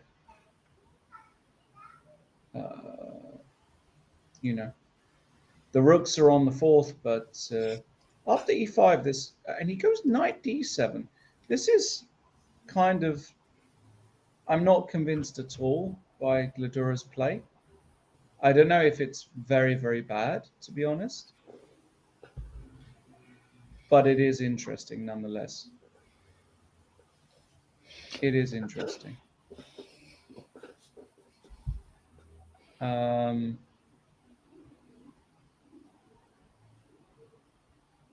So yeah, I have the feeling that now white is fine. White is back in the game. Yeah, and I maybe agree. white can try to play for a win after Yeah, the totally agree. I think it's a And real possibility. yeah, so it means that black opening wasn't that good. Because if after playing a move like one h4 with white, you can pretend for a win in the middle games. So maybe you could have played a little bit better with black. Yeah, you could have. But maybe we'll see later more one h4 in important tournament. I don't think so, but No, we won't. maybe in the French championship. French championship. Wow, who would play it in the French championship? I don't know. Maybe I should try one h4. Why? What do you think? I think it's a terrible idea. I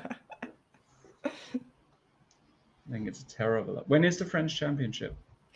In August. Soon. And where is it this year? It's in the Alps, in French mountains, in Alpe d'Huez. Okay. Yeah, don't play 1h4, please. There is no value in the move at all. So if there is one thing to take as an advice, a takeaway message, it will be don't play 1h4 in your next chess tournament. This is the only takeaway message in the next. Just never play 1h4, basically. Yeah. Okay. Maybe I should try. Okay, but the position now is interesting. Bishop e4, rook e8 will be played, and now, or actually knight c5 does exist as well. Sorry. So rook e8 or knight c5 is Gladura's choice. I guess he'll go rook e8 though, and now I guess Peshak wants to go rook a5. It's just random. I don't really know exactly what's going on. Motilov did play queen c1 with this dual threat, and fully expect Motilov to win, because he wins at least an exchange. Lamy Stalmach is also interesting. For some reason, after queen d6, rook here, knight d5. This is a clever choice by Lamy. I guess Stalmach is thinking about e3 anyway, because you can't take, not really. So I think, e3, f3. yeah. Yes. The idea is after f3, and then if you play rook e6, if you want to keep playing rook e6, you have knight e7 check, and after king h8, knight g6, and you Classic. gain the rook. Yeah, this is a classic tactic. So you can't get the rook active. So e3, f3. These positions are very easy to lose as black. Maybe he has to take and go here, threatening this again. And now actually you do need to find a move as white. And maybe the only move here is queen d7 to pin black. Because how else do you stop rook h6? I see no other move here to stop rook h6.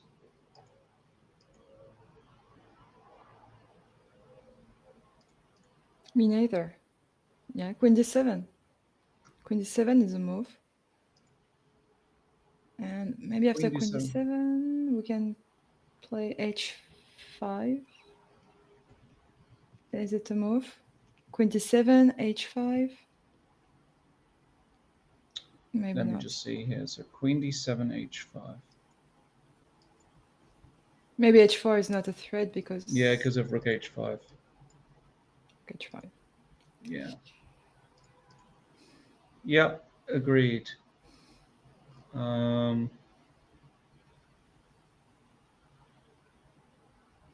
Yeah, I don't love it. I don't love it.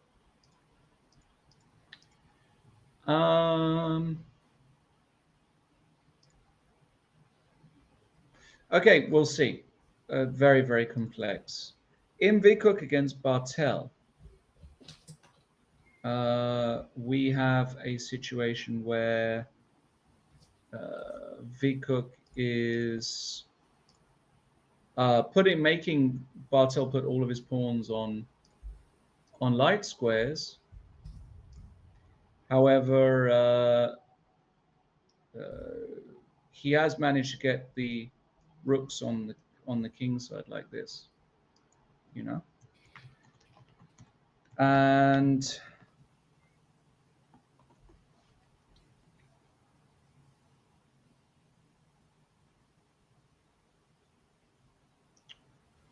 I do really like black position. I yes. really like. Yes. And I mean, it's okay, but I don't think it's anything special because I don't think you've got any threats here as black. I don't think there are any legitimate ideas here as black. I actually still prefer white by some distance, but I also understand that I don't exactly know how to make my position better here with white.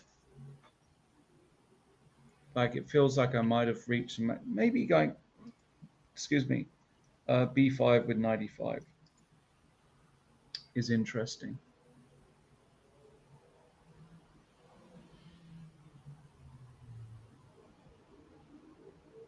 okay, can I go now? Can I play now b5 immediately with white? Okay, so let's say knight a5. Yeah, possibly.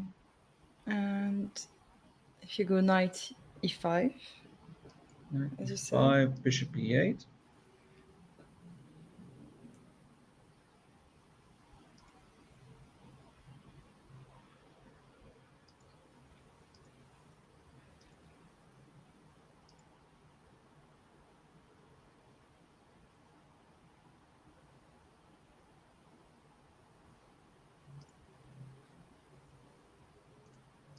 And I think the position is still unclear, but I don't think.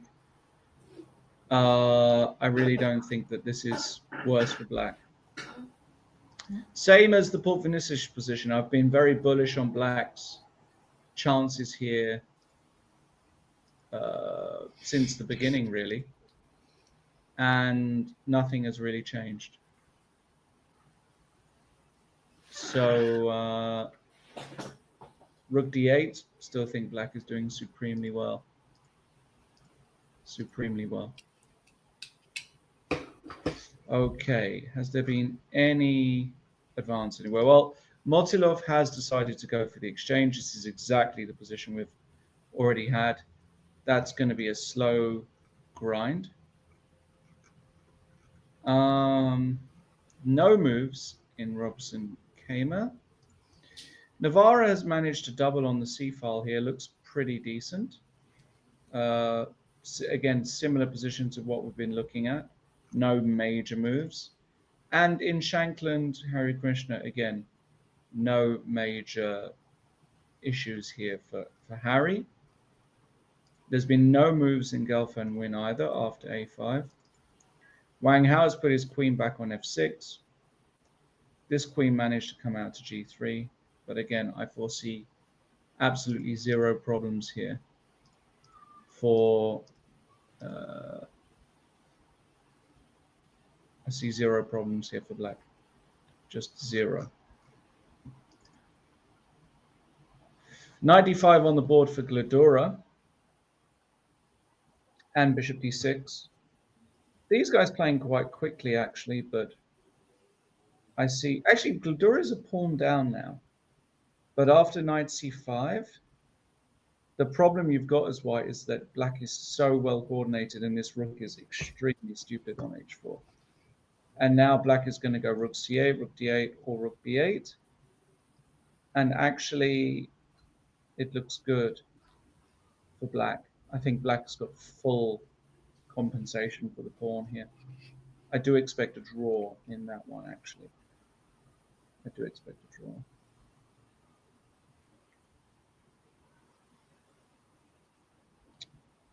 Queen e2 by Akash against Paul Vinicius. So now, a decision now for Paul Vinicius. Does he want to take this pawn or not? My feeling is not. But again, stranger things have happened.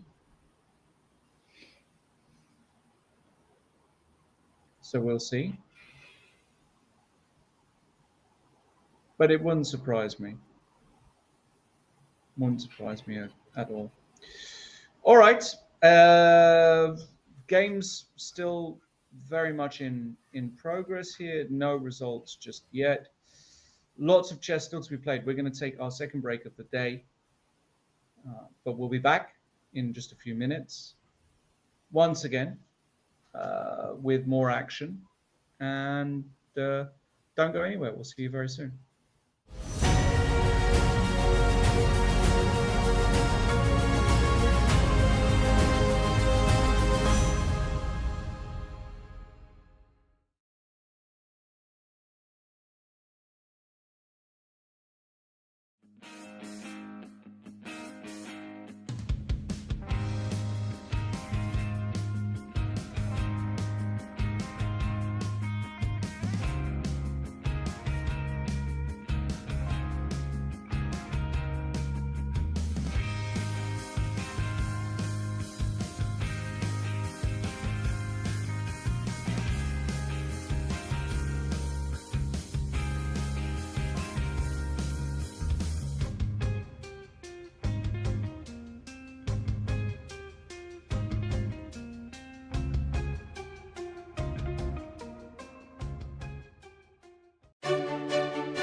My name is Karel Janeček.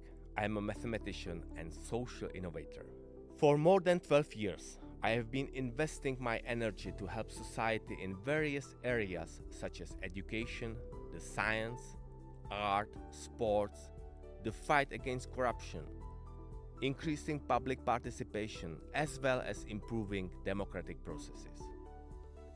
We are now at the crossroads of history, and my aim is to help our society to successfully face the critical challenges of our civilization. In 2013, I invented a revolutionary voting system D21 to bring consensus to our decisions. With the D21 system, we will have the opportunity to elect better politicians and prevent the polarization of society. Since 2016, D21 has been used in various participatory processes around the world, such as participatory budgeting in New York City and a big number of urban and city planning projects in the Czech Republic, France, Scotland, Tunisia, and India. The revolutionary D21 method has also been used in Czech, Slovak, Tunisian, or Zambian schools to teach democracy in a fun way and gives children a voice in what is important to them in the school environment. D21 applied to parliamentary or presidential elections will produce more consensual results, reducing populism and extremism. Small parties and independent candidates will gain space. This electoral method will produce positive campaigns and will not divide voters into opposing camps, which currently is a huge problem in elections around the world that use single vote systems such as first past the post. D21 is the key to finding consensus, and its wide adoption for political actions will heal our democracies. How does it work? Here is a small demonstration. The Janeček method D21 is a modern voting system. Standard polls only grant you one vote. This system works with more options using positive and also possibly negative votes, which allow you to express your opinion with more precision. This way you don't have to vote for a lesser evil. You are free to select options to support and those who you strongly dislike. Such polls can work in politics, municipalities, companies, and even among friends. Let's take a look at a practical example. Citizens want to decide what the city's budget should be used for. It could be a cycling trail, a park, apartment blocks, a firehouse, or a VIP parking lot. When every citizen has only one vote, the VIP parking lot wins. This is because an organized minority can easily outvote the others. If every citizen had two votes instead, they might agree on the residential development. At the same time, the negative vote would reveal a controversial choice, in this case, the VIP parking lot. Janeček method D21 finds consensus, the solution with which more citizens are satisfied.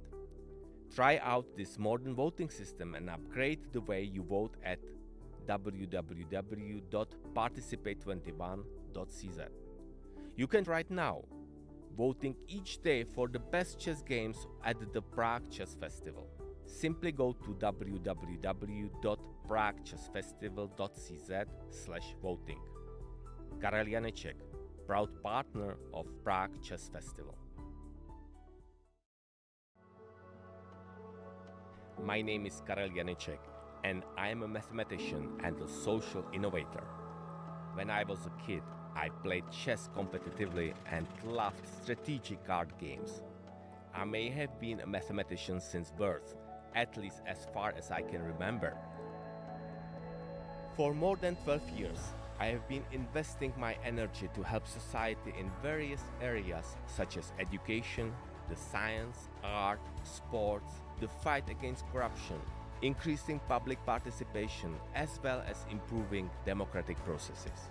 We are now at the crossroads of history, and my aim is to help our society to successfully face the critical challenges of our civilization. In 2013, I invented a revolutionary voting system D21 to bring consensus to our decisions. With the D21 system, we will have the opportunity to elect better politicians and prevent the polarization of society. D21 is the key to saving democracy, and its implementation for political elections is absolutely crucial.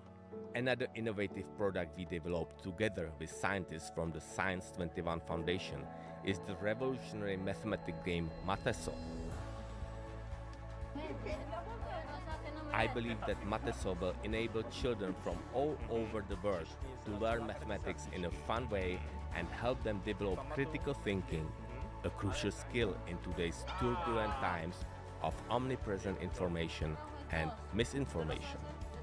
That is why we came up with the innovative board game Mateso, which brings mathematics closer to all age groups in a fun way. By playing Mateso, preschool children subconsciously gain knowledge of key information about the structure of the number system without having to know any number or perform a single calculation. Namely, the game includes a multiplication table, prime numbers, factorials, Fibonacci numbers, and the concept of zero. By playing this game, a so-called backbone algorithmic system is created in a very entertaining way. It is a natural consequence of certainty in all basic mathematical operations. With Mateso, starting primary school mathematics would no longer be scary. It will change into a fun subject. For school-age children and teenagers, this game has a similar effect. However, the activation rate of the backbone algorithmic system is inversely proportional to the age and the level of dislike of mathematics that individuals acquired during the classical educational process. For adults, this game is not only a way to teach their children the necessary basics in mathematics, but also an opportunity to find their own acquired blockages in this field and gradually get rid of them. Mathematics is all around us, and it is beautiful. However, its beauty is easy to overlook if we don't know how to look. Mateso is the way to learn it. Karel Janeček, proud partner of Prague International Chess Festival.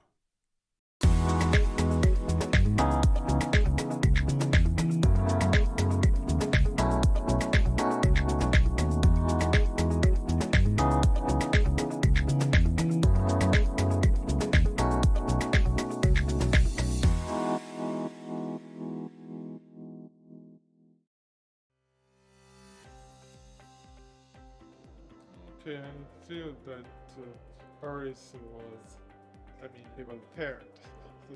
He played terribly in the opening.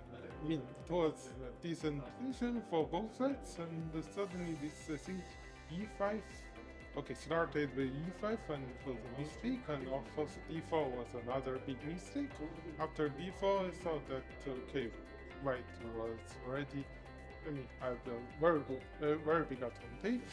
But later, I think Boris also missed something. He blundered very badly. So, and after he had to sacrifice the exchange, which was, I think, of course, not enough. So, of course, you need some technique to convert, and I managed to do so. This is actually not normally I do, and not what I wanted to do, but I think it's because I don't think that I'm in a good shape. I think I'm actually very tired. I feel very tired. Yeah, so in the opening, I didn't know the theory, and I got in a bit worse position, and we got into an probably equal endgame, but then I set up a trick, and he has fallen into it, and we got into a double rook endgame with where I had 1 pawn up, and he had a weak pawn, and yeah, I think that was already. No, yeah, so yeah, my games were pretty okay. My second game I blundered the opening, but the other games were good.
Hello, everybody, and welcome back. This is round 7 of the Prague Chess Festival 2023. We are deep into the round here, and as far as I can understand, we still have got every single game running, which is, of course, good news. That's not to say that we're going to get a bunch of decisive results, because that is certainly not going to happen, but we are going to get some victories today for sure.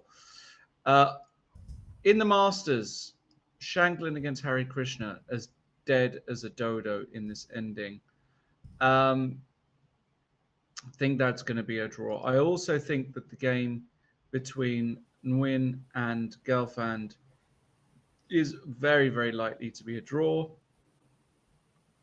The point being, after rook takes c3, Nguyen can play knight d5, and on rook d3, he's got the important move knight takes e3. And after takes, we have a classic drawn rook and pawn ending. I expect no other result in the Dayak versus Wang Hao game as well to be a draw, so 3 draws there. The other games, Martirosyan against Navarra, still some life here, but even this could end reasonably quickly. And Robson against Kamer, perhaps this is the one which has got the most potential to be something. We'll have a quick review of that in a moment. It's been a disastrous day so far for Finek, a full exchange down against Motilov. Motilov, the experienced, but he is from Russia originally, now playing under the Romanian flag, very likely to do the business in that game. I'm also very bullish on actually a result happening in this game. I think Akash's position is actually fine, but I wouldn't be surprised if Paul Vinicius won. And in the Vikuk Bartel game, also very imbalanced. A lot can still happen. Lamy against Stalmach as well. Lots can happen here. Stalmach threatening rook h6. So Lamy most likely is going to put the queen on d7 to pin the rook, which he, of course, does. And it wouldn't surprise me at all if Erwin Lamy wins this, because if your pawns start disappearing here as black, you end up losing.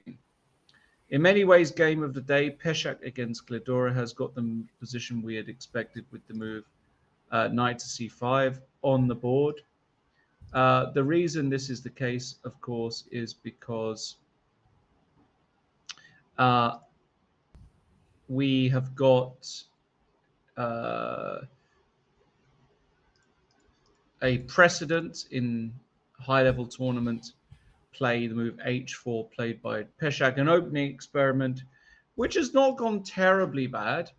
We have this position here. I don't think Peshak wins this position, but at least for the moment, he's a pawn up. So a lot to still play for until Glidora wins that pawn back.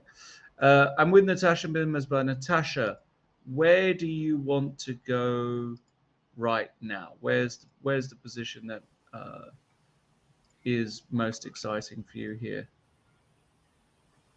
Maybe we can have a look at the game of the two leaders, Ray Robson against Vincent Keimer. Ray Robson against Vincent Keimer. Yes, this is, as you said, a very, very interesting game. Two leaders, a bit of a theoretical battle as well. And this is the position after move 20, Queen A6. Both players have really taken their time, I would say. White for the moment is a pawn up, but the d pawn is kind of hanging here, so it's not straightforward at all.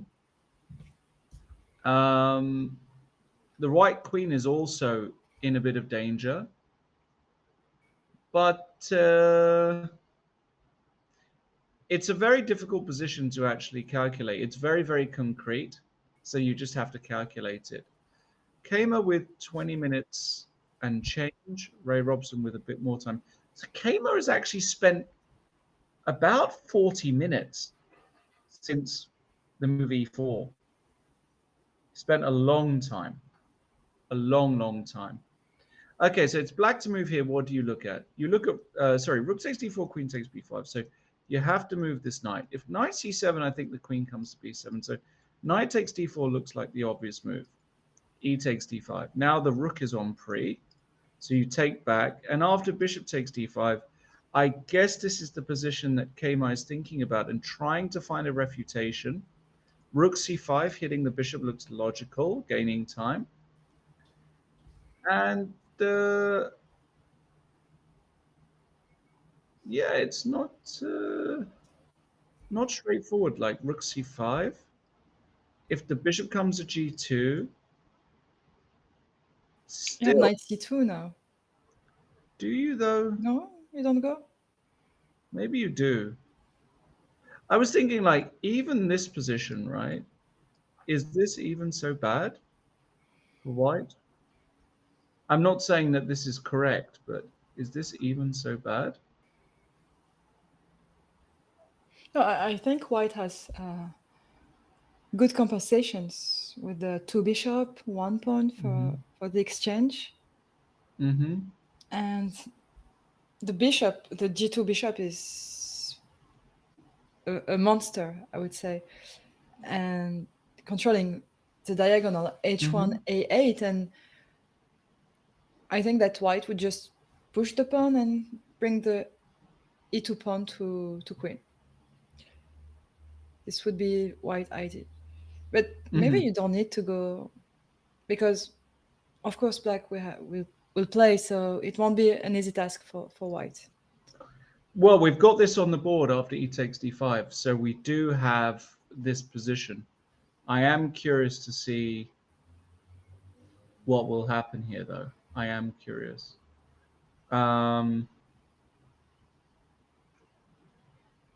Again, just not straightforward at all. Not straightforward at all. It's going to take a lot of calculation. There might be some time trouble in that game.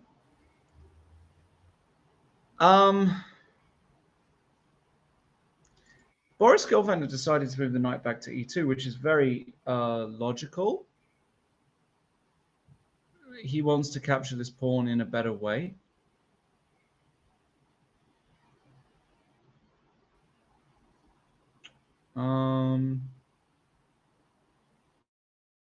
Rook d2 here.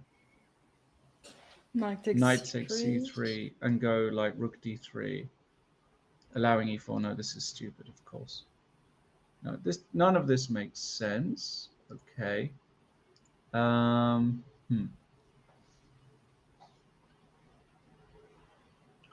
Difficult one, actually. Difficult one. Difficult one.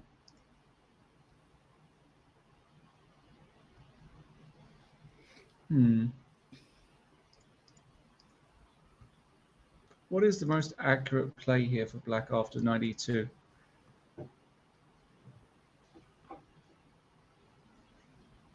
Knight d5 is logical, but after if e4 I have knight e3, so you actually have to go king f2. And now I can go knight b4. And if rook takes c3, rook d2. Now this is the way to do it. Keep active. Surely this is the way to do it. Black is fine. Black is fine.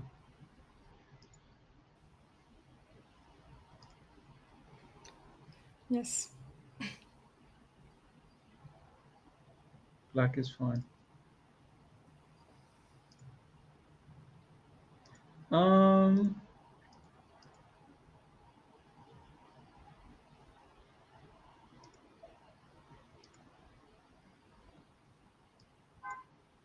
All right.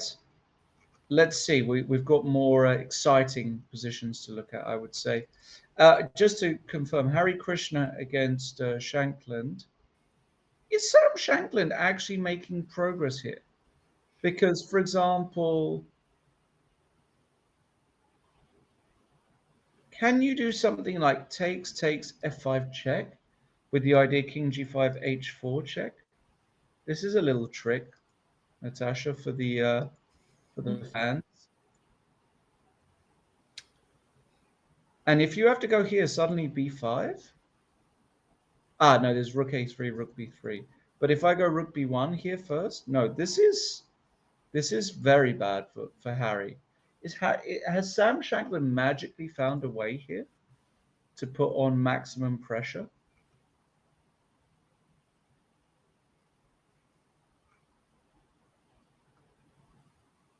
Could be. Okay, so maybe on f5 check, I should play king g7. Does it change something if I go directly to g7? And so you don't play h4 with the tempo? So which one do you want to play, sorry? Yeah, the same variation. Rook takes a8, rook takes a5, king g7. King g7, but now rook b1. Now rook b1.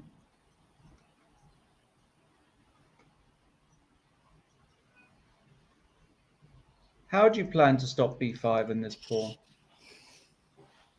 I don't know. No, incredibly, actually, Sam's found a way. So I don't know what Harry did wrong exactly. We can see, we can have a look at the last few moves. Okay, so we saw it sort of here, b5. Looks like everything is under control here. This move already, okay. Well, that's it. That's all we've seen. So did he have to take on c4 here? Was this necessary, this move? Was this move necessary? That's the question.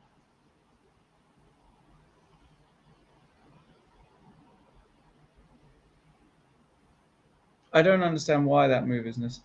Maybe better was to take here and go rook b8. Maybe this was the correct way to go, actually. Because now, if you take on b5, I take with the rook, and I'm very active.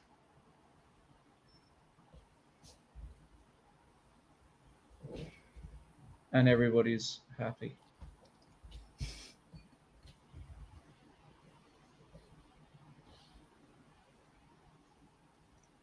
So I think this is actually the right way, because in the game, takes f5 check. You have to maybe go king h6. And if I go rook b1 here, maybe this is Harry Krishna's idea. He wants to give check and now go king g5. And after b5, let's say like this, even this still, let's say you take and play this.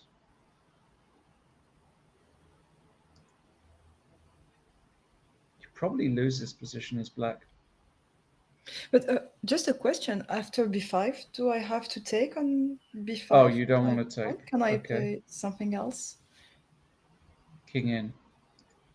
And you're saying this is a better version. It probably is, actually, Yes. because there's no entry. This is better.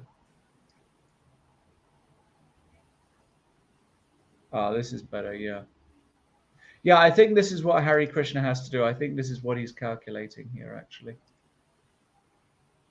I think this is what he's calculating. Precisely this.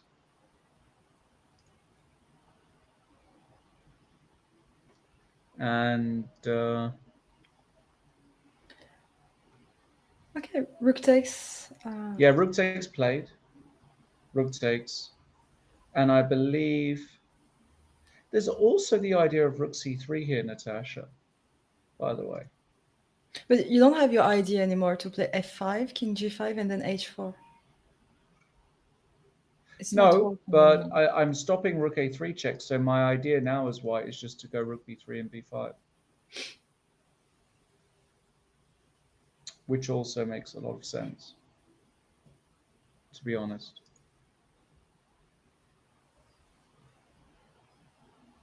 Also makes a lot of sense.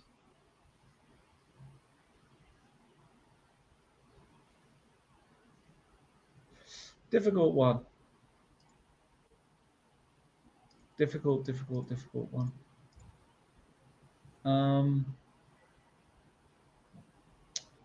He went rook b1 immediately. Wow. He went rook b1 immediately. Why? Because now I give check and ef4. And after b5, don't know whether I want to take, but let's say I don't take. Let's say I go here and b6. I can now give checks. And this is a different story because this, I have f3. That's massive.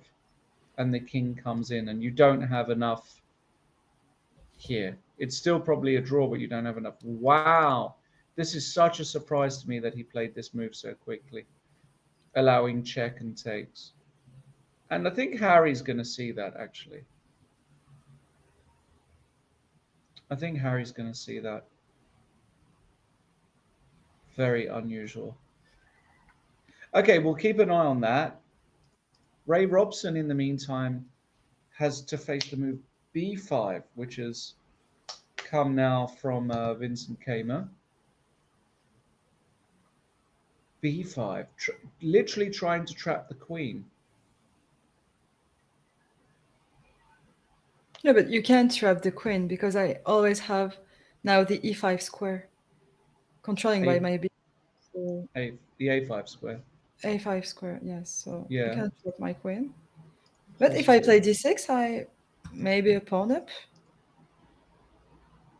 So Okay. d6, let's say bishop f6.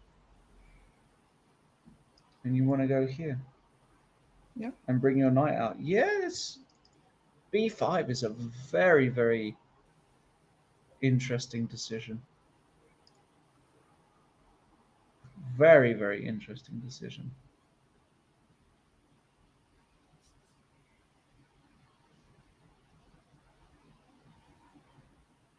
And you're right, d6 is kind of, looks kind of good. This could be a big chance for Ray Robson. This could be a big chance for Ray Robson today. This could be a really big chance if this move b5 turns out to be a mistake, which it could do. The computer obviously doesn't love it at all. All right. Yeah, go Let's on. have a look at the Ak game. Yeah. At the third leader in the tournament. I think Wang Hao is fine. I don't think much has changed. Rook a8 next. How can black be worse? In fact, I would take black here. I would actually take black here.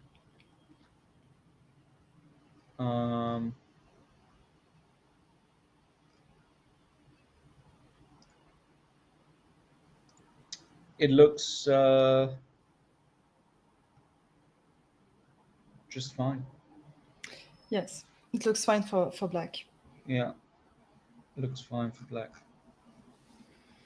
Meanwhile, Peshak, pawn up against Gladura, but ridiculous piece on h4.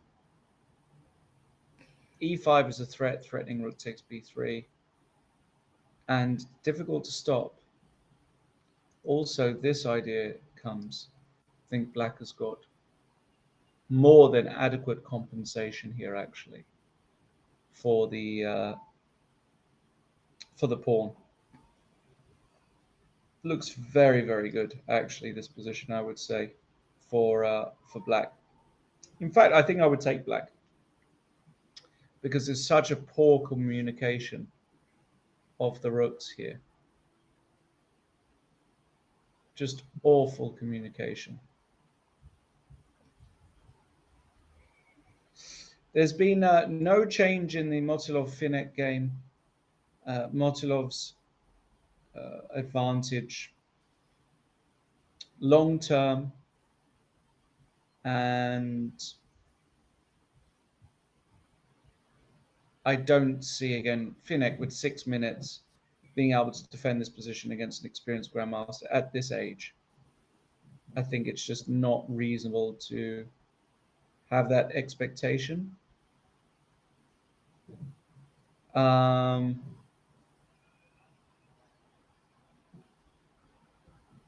So Finek still my big probable loser for today. And I also think Stalmak is going to lose this position today against a resurgent Owen Lamy. Queen d7 played queen h5, getting out the pin. e3 protecting the pawn, and rook h6 and h4. Now what? Where is the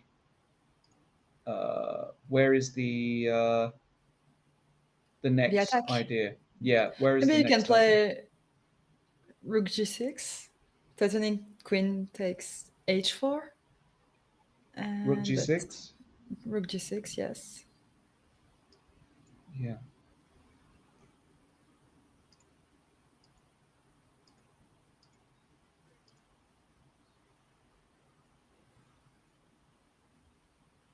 So Yeah, I can't go. Can I go king h2, or am I running into some rook g4? Does this work? Because that's a threat, isn't it? no, because my queen can come back to h3. Oh, and- it's not a threat. Sorry, g5 is an obvious threat then. But when you play g5, I can play maybe rook takes c5, and your pawn is pinned. Oh, So yeah, you're right. I don't have any threat. Yeah, the attack is false here. The attack is just false, I believe. but at the And- end, black has two weak pawns on a7 and c5. And so if it doesn't work, white is very, very fine. Exactly.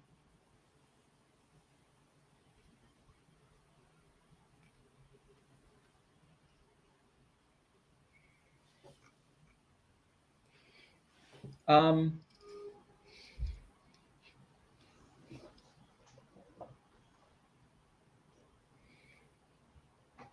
okay, we'll come back to that because I think there are more exciting things happening. The Akash game got very exciting suddenly. A lot of pieces everywhere. We joined the position after move 25, queen g5. What is going on here?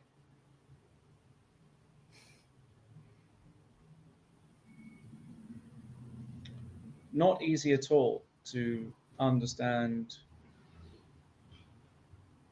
what is going on. What is going on?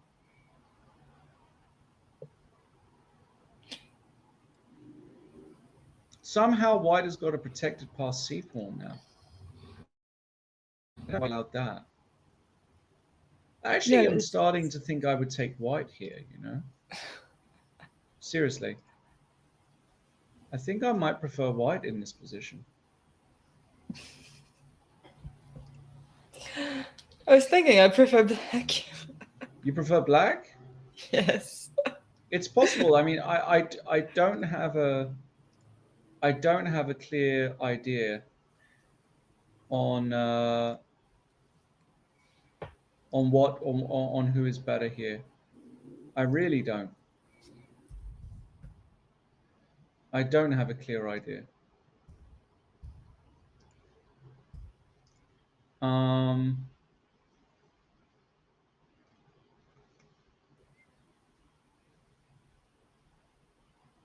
I mean, even suggesting a move here is just completely not straightforward. For example, a natural move is something like king g7, but then you run into this. So that doesn't make sense. So what if you can't take a pawn here, I don't think, because there are tactics. There's takes, and queen f6. So he plays another move, d3. This is a move.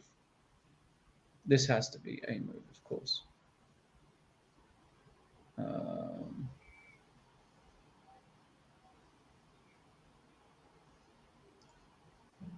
So yeah, d3.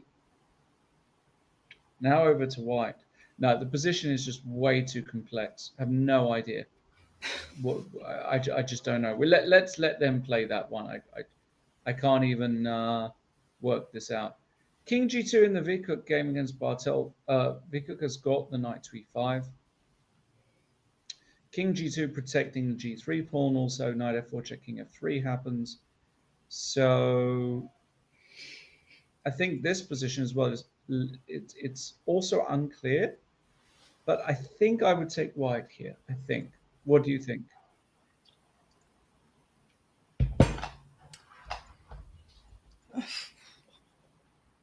What would you do, Natasha, here? I Or think who would you prefer? I slightly prefer black because F4. okay, F4. f4 F4 and g4 was played. and H3. This is his idea.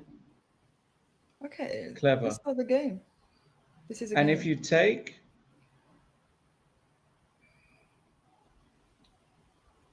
now you can take here and take here. Yeah, and you suddenly lose. So you can't take this pawn.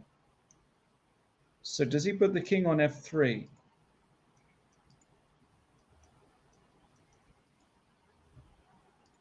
Is he going to put I the think king on F3 here? uh, Probably, right? But actually, your king blocks the... No, you might not. Maybe your king has to go to H1. Because after knight F6, you can now go F3 and you have everything under control. Yeah. No, you have to put the king on H1. And here... Ah, but now knight you takes lose a e5 pawn. Yes, and right. f. Okay. But you do get the knight to D4. Or you play F3 first. Maybe you go F3, something like this, and knight D4. But now there's going to be some knight G3 checks. I can feel it at the right moment. Does it even work here?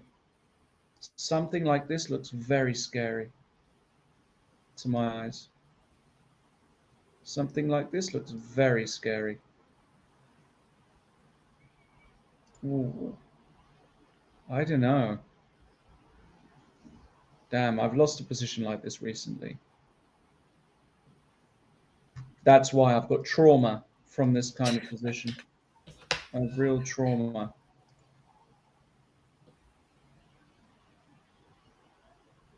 I have real trauma here.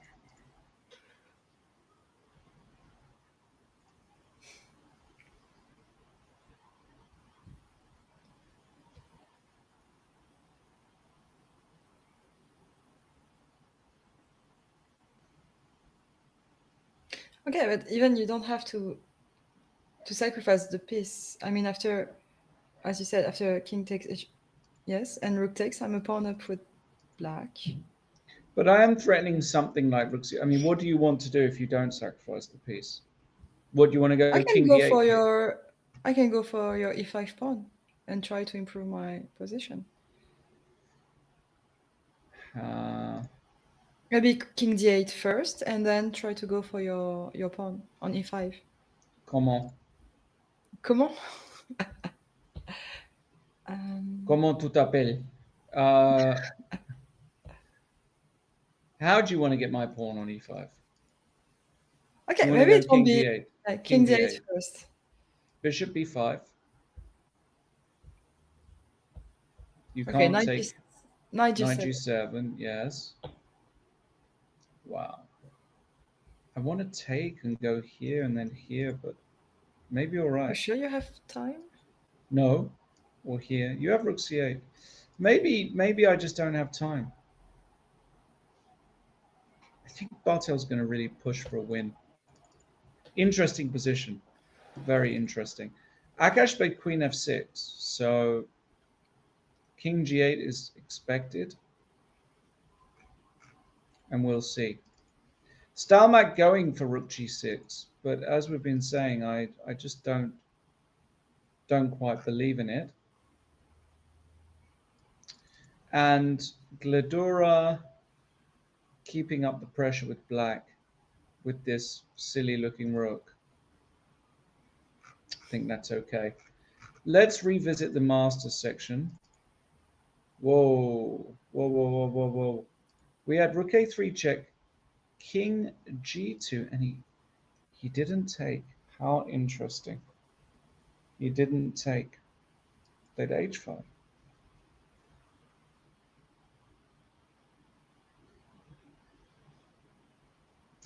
Probably also good enough, but I'm very curious to see what happens when Sam plays b5.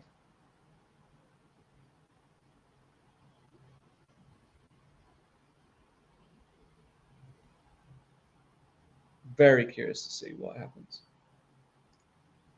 Because I simply don't know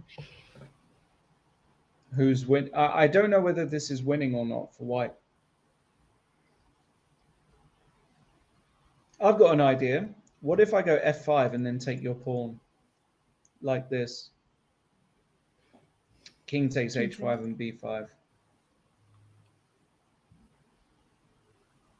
King g4. Yeah, b6. You check me, I I check guess. first, King g1. and I go back home. Rook a8. You go right. Okay. Let's say I go b7, rook Rook b8. b8. And then I go for Now, your e4 pawn. well, I've also got this guy. Hold on. Okay, So let's my say I go rook b4. okay. King f4. Oh, and you just go back. If I go h4, you come back this way. Yes. You can maybe even take. Oh no, takes I have c5 check. Sorry, and I win. This wins, I think, because now I take, No, and not if you even. take, Two. well, even this I'm not sure, but I would Because be that. I can play c5, c4, and my c pawn can go very far, fast. Yeah, that's true. God, you have to count all this here. Oof. I would rather be white though. Oh, now you can play king c7, and Rook everything is under b3. control. And You can maybe just about survive with c2 it's and very takes, difficult. and rook h8 and rook h2, and even this you have to be 100% that this is a draw. I mean, it probably is a draw because you come round, but no, but I still believe that Harry Krishna has got issues here. I believe Harry has actually got issues here.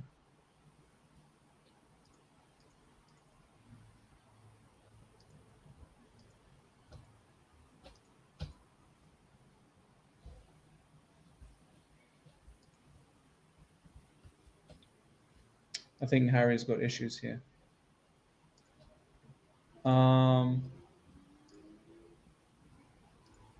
Okay, where to next?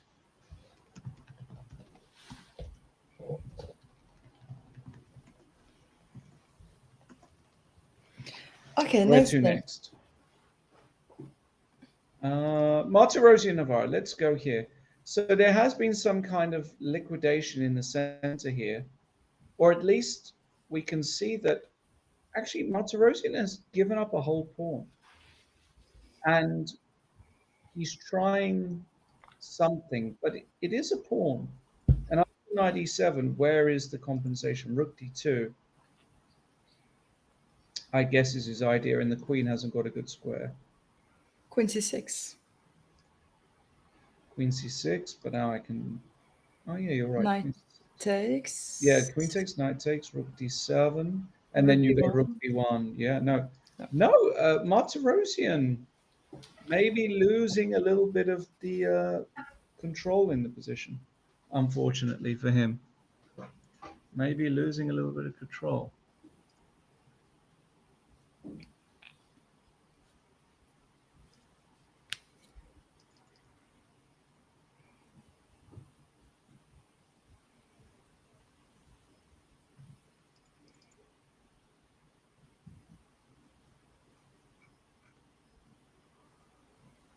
Okay, queen c6 was immediately played.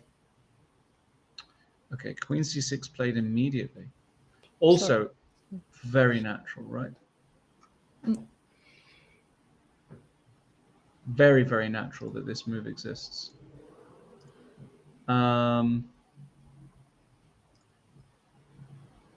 Very, very natural. Right? Because you're forcing the trade of queens, probably. And with the queens off, how can white ever be better if you're a pawn down? But now maybe I can, if I manage to put my knight on c4 with knight e5, and maybe my position is I can hold with white more You think easily. you can hold here, right? No. It's possible, yeah. Okay, it won't be easy, but I think it's easier than the other variation with knight e7 and knight c6. Yes. This is possible. Okay, a lot to play for. Wow, Vincent Kamar's queen is on e8 suddenly. Now this is going wrong for Vincent. Surely this is going wrong for Vincent in this position. The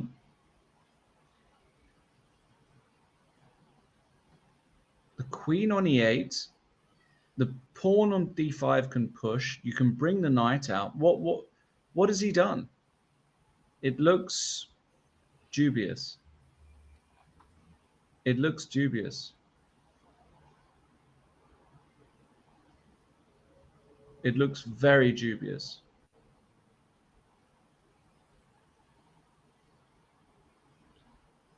For example, if I bring my knight out to c3, let me just play a natural move here.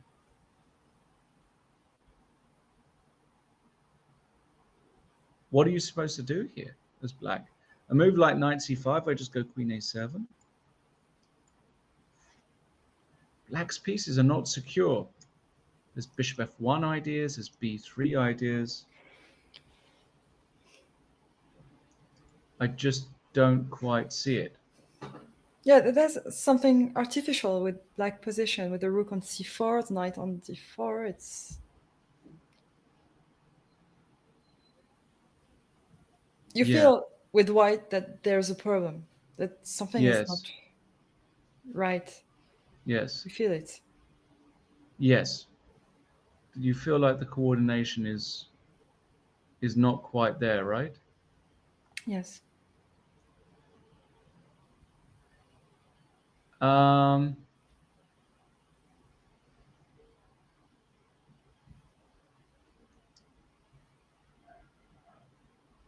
And yeah, 6 minutes left for Ray Robson. Oh. 6 minutes left for Ray. Okay. I think even d6 is a pleasant move for white. D6. Yeah, then d6, knight d3. c3. He's got a few options. Vincent with 16 minutes, but still probably not enough, right? And 18 moves to play. Yes. Okay. A lot of moves. Okay, we're gonna come back to that one. Nguyen has managed to find his knight to interdiction, but Gelfand is a pawn up here. So the question is, can Boris actually do something in this position? That's the question. Can Boris actually do something in this position? For example, after king e3, can you go takes, knight c5? And is this a problem?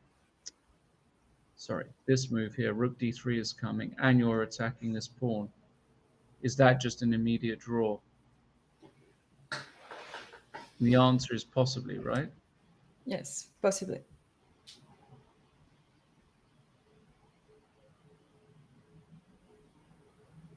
Yes, after a The move answer like is knight possibly. d5, just knight takes it b3. Yeah.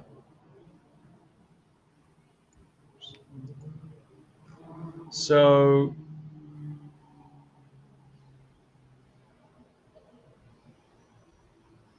yeah, so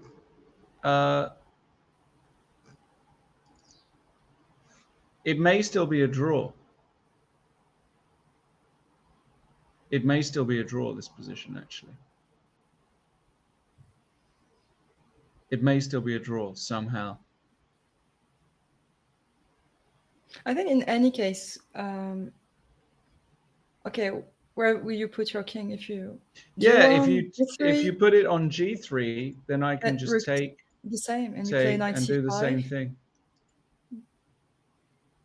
Yeah, I think it's just basically, I think it's a draw. I think Win has found a way to hold the balance there. Wang Hao against Bogdan Deak is still going on, but it looks like a level position. Rook h8, good move. The idea being if king g2, now rook h7. And most likely this is a drawn rook and pawn ending, or drawn pawn ending. So not too much yet. And Ray Robson did go bishop f1 immediately. Super complex position, this. Super, super, super complex. Not really sure what to make of it. Still no results. No results. Wow. Paul Vinicius against Akash is still just a total mess. Give me a headache just looking at that position. He sacrificed And Erwin his Lamy, yeah. G pawn. I told you Erwin G5 was an idea. Sorry. Yeah, no, he has played G5 in the end.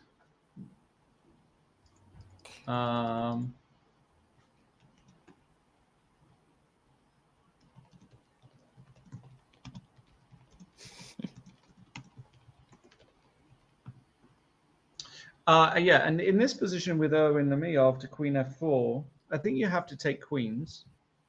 And the question is this position, does Erwin have any legitimate shot here? Double rook endings are so drawish. But if you go passive, you might blunder, for example, something like this. I can still see Erwin pressing in this position, actually. I can see Erwin pressing, although I think objectively the position should be a draw. Motilov against Finnick. Finnick has moved the A pawn. Now the B6 pawn is weak. Motilov is going to play King H2 here, I think. And as soon as B6 falls, the position will be done. This is really the only game that I'm sure will be a draw. We did get a draw in Peshak Kladora. Sorry, a win for Motilov. We did get a draw in Peshak against Kladora. So the opening experiment, it's not exactly that it failed precisely, but again, I'm absolutely not convinced by it whatsoever. And I think that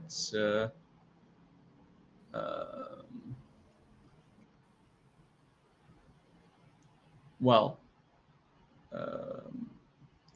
You mean white choice, white opening choice? yeah, the opening choice was it was what it was. You know what I mean? It was used as a way to provoke black. To provoke, yeah, exactly. To provoke, but ultimately didn't bring much for white.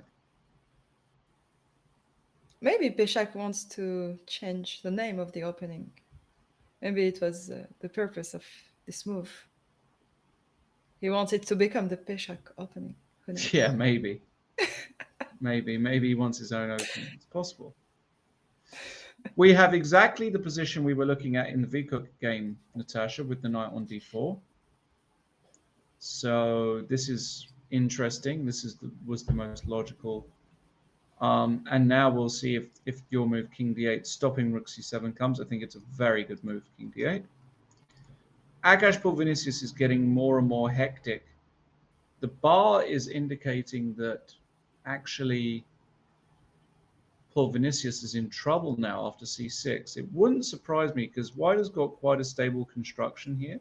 And this guy is very quick. Also, if you can't see a move here as white, if you can't see another move, you just push. Because this is very natural. And you just push. And there's queen h8 here. And this queen is offside. So you do just push here, actually. And it's possible Paul Vinicius, who has lost complete control over this position. I mean, Paul Vinicius really did lose control here. He really did lose control. Akash has time to find this move. He has 21 minutes against 3 minutes for black. So he will take the time he needs and he will try to find the best move. And actually there's no... Okay, c6. Can I play knight takes... No, I have knight takes g3 or something like this. But maybe you can just play... It's just... Queen takes... You can just take the rook and play c7. Oh, the queen, sorry. Yeah, I can even take the rook first and do it this way. Oh, the Or other can one. I? The other rook. You want to even The other the one. other rook. Yes. See, The other even rook, this and rook is then you better. can go for another Yeah. queen. Yeah, you just play c6 in this position. You just do. You just do. And I see really no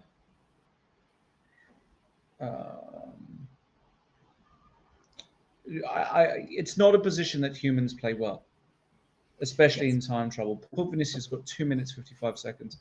Akash, he hasn't won yet, if I understand correctly. He's not won a position. No, he won the first game. No, He did win the first game, did he? I think I'm not sure. I think he won the first game. No, you're right. He didn't win any No, position. he didn't win. He was very, very close to win against Motilev.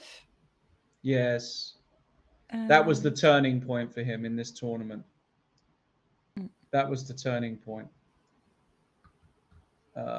where, you know, he simply didn't convert that easily winning position, and after that, the tournament really went downhill for him. It was very, very unfortunate.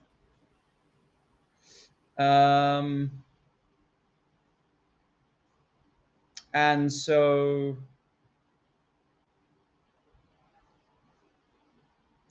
this would be a very welcome victory if he were to win. We do have a draw in Dag against Wang Hao. No surprises. Rook takes a7 with a draw offered. The point being, after rook d8, rook a6, there'll be a further exchange of pawns, and then there'll be a further exchange of pawns, and we reach just a simply drawn rook and pawn ending. Gelfand against Nguyen is actually also heading towards a draw, because material is equal. The knight comes back to e6, solid square. How does Gelfand ever plan to win here? He just doesn't. This game is completely out of control. What happened here? So we had bishop f1 attacking the rook, knight c2, and now bishop takes c4, b takes c4. Now white can actually take on e6 here, knight c5, and take on c4.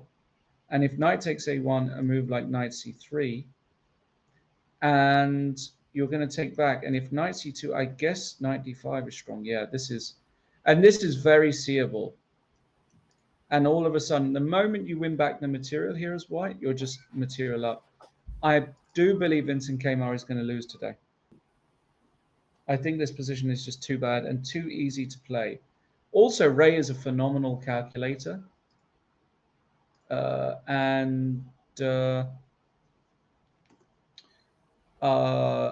do believe that Vincent is going to lose his first game. I think this is actually Vincent's worst, let's say the worst part of his game, right?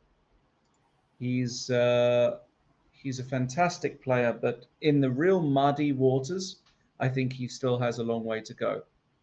What we're going to do is we're going to take a quick break now, and we will be joined by a guest in just a few minutes. So don't go anywhere.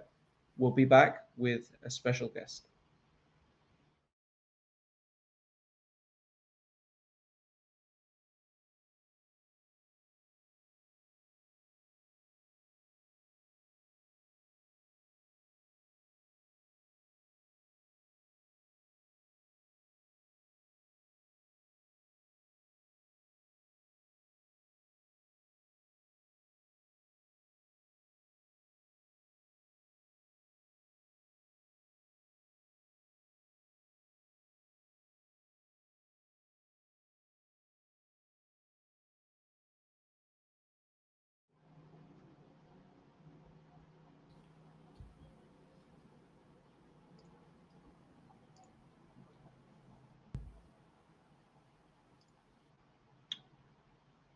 Hello? I don't know if Benjamin can hear me. Okay. Yeah, I can. Yeah. Hello, Benjamin. I think we are live. So welcome. Thanks you. for coming. Today you drew against Peshak, but of course the big talking point is what happened on move one, which is not often the big talking point. Yeah, I mean, obviously, I was very surprised by seeing h4 on the board. I mean, I prepared so many sharp lines because he usually plays like very attacking chess. So yeah, I checked a lot. He plays e4, d4, c4. But obviously, when I saw h4, I mean, I was like, all my preparation is out. And yeah, I mean, we basically, had to play a game on our own, like after move one. So Indeed. But he said that he saw this from Magnus. He played it against someone recently online, and yeah, I mean, it's obviously not a good move, but maybe for one game you can play. Maybe for one game you can play it, yeah, and he did. And of course, we can't really go deep into what is the best reply against h4. Could be d5, could be e5. Not Yes, totally I mean, clear. d5 cannot be bad, so Of course, because you have this square. So, but what ended up happening was interesting because you decided to go for this early c5, and we got a queen's gambit accepted with with the move h4. yeah, so Um, yeah, I actually have a course on Queen's Gambit accepted, but unfortunately I didn't check h4. So yeah, I mean, obviously it's not a very useful move, right, but at least it's kind of original. I mean, right, white wants to play h5 eventually, and probably not castle, so it's going to be sharp. Yeah. indeed. Um, and he tried to make use of his h4 move with the move h5, which makes a lot of sense. And Yes. tell us. Yeah, here I was thinking of b5, and then bishop e2, bishop b7, and I guess he was going to play h6 here. And then I wasn't sure after knight bd7, like what can white do? Because knight Right. bd7, hg, bishop g7. I mean, all my pieces are developed, and I mean, yeah, my structure is slightly worse, but I mean, I cannot be worse here, I believe. Yeah, with such a big development lead. But h6 is such a natural reaction as well, isn't it? I Right. mean, it's the human move. So I think this was natural. Okay, he retreats the bishop.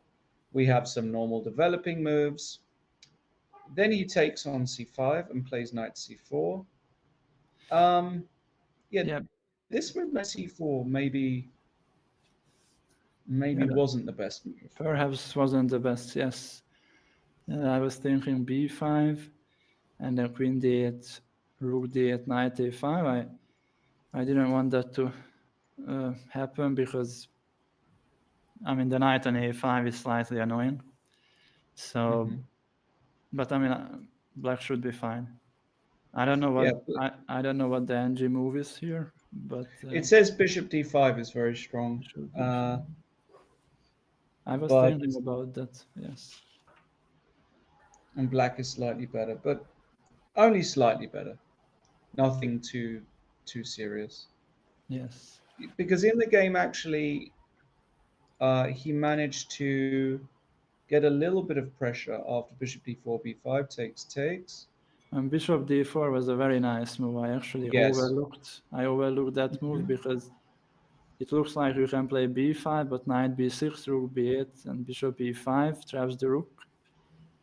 So yeah, if white doesn't have a bishop d4 here, then I would be completely fine. But yeah, after this knight b6, and when white got the bishop pair, it was slightly unpleasant. Yeah. Yeah, it was. And when the bishop got to a5, suddenly now this bishop is very unpleasant. Maybe even white is for preference. Rook h4. You could tell that this was going to happen. Yes. He was in that mood. Yeah, I mean, it's a logical move. Yeah. Yeah. But here I was already like, I didn't feel so good because obviously after one h4, you don't want to get this position. Yes. You don't want to defend the slightly worse endgame. So yeah, I was not happy, and also I was down on time, like more than half an hour. So yeah, I thought that I'm going to lose this, but luckily I managed to hold. Yes. Um, yeah, Yeah, and yeah, you did have. I mean, it went knight df6, knight d4, rook df3, knight c3, some reorganization. A4 was interesting, but I think the way you reacted is more or less okay. yes, And when sorry, I actually go on, wanted tell to me play knight c5 instead of instead of rook rook e8. e8. Yeah, Hmm. and then rook Rook a5, a5. knight takes d3, bishop e7, Oh, bishop e7 first. Sorry, yeah. and bishop a3, and I wasn't sure like I wasn't sure what this was. Yeah, still might be slightly awkward. Because right now I have to solve the knight on d3, and it's not easy. No, So no. yeah, I mean, I believe the game was more or less fine for me. Yes.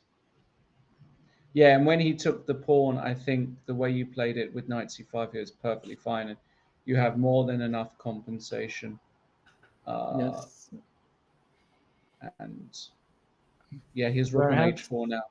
perhaps I could Yes. have played on at the end.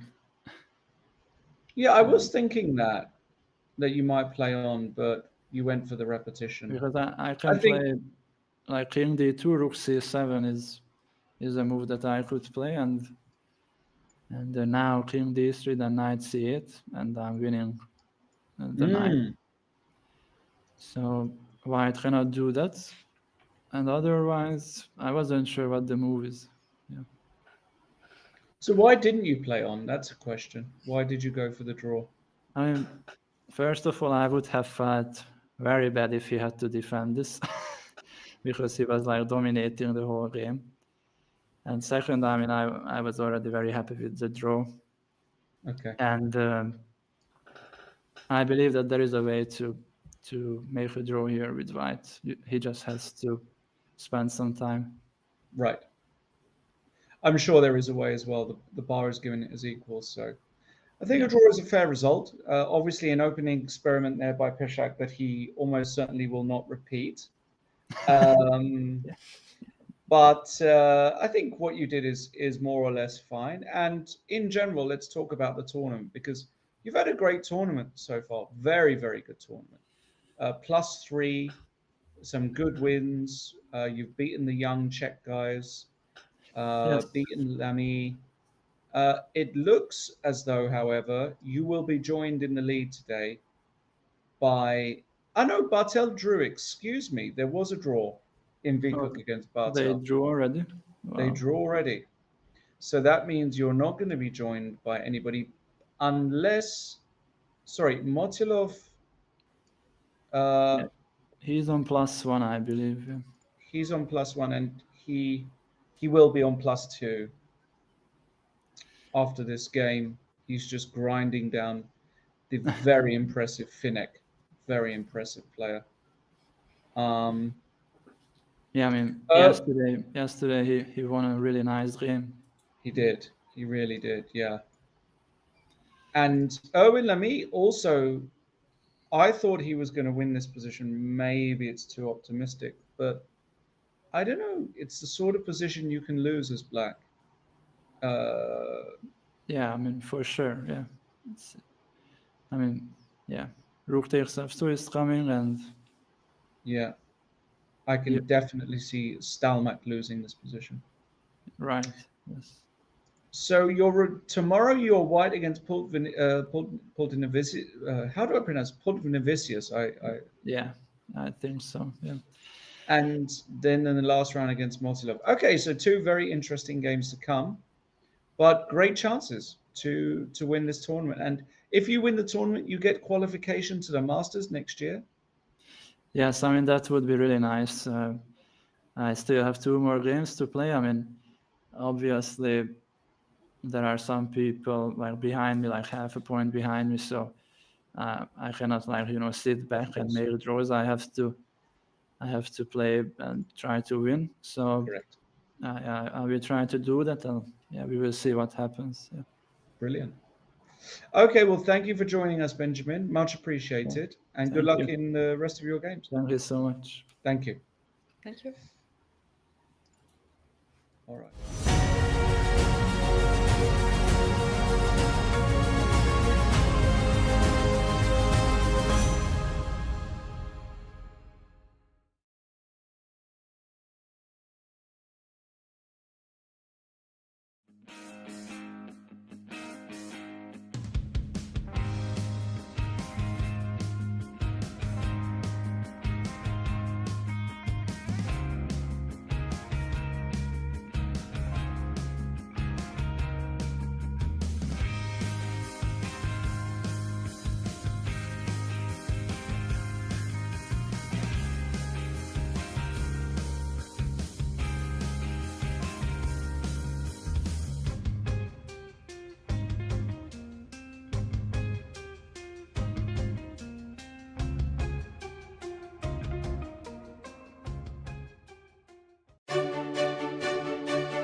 My name is Karel Janeček.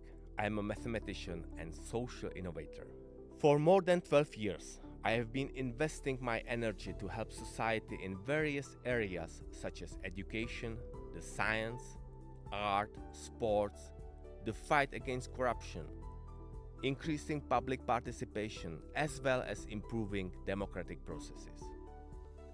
We are now at the crossroads of history, and my aim is to help our society to successfully face the critical challenges of our civilization. In 2013, I invented a revolutionary voting system D21 to bring consensus to our decisions. With the D21 system, we will have the opportunity to elect better politicians and prevent the polarization of society. Since 2016, D21 has been used in various participatory processes around the world. such as participatory budgeting in New York City and a big number of urban and city planning projects in the Czech Republic, France, Scotland, Tunisia, and India.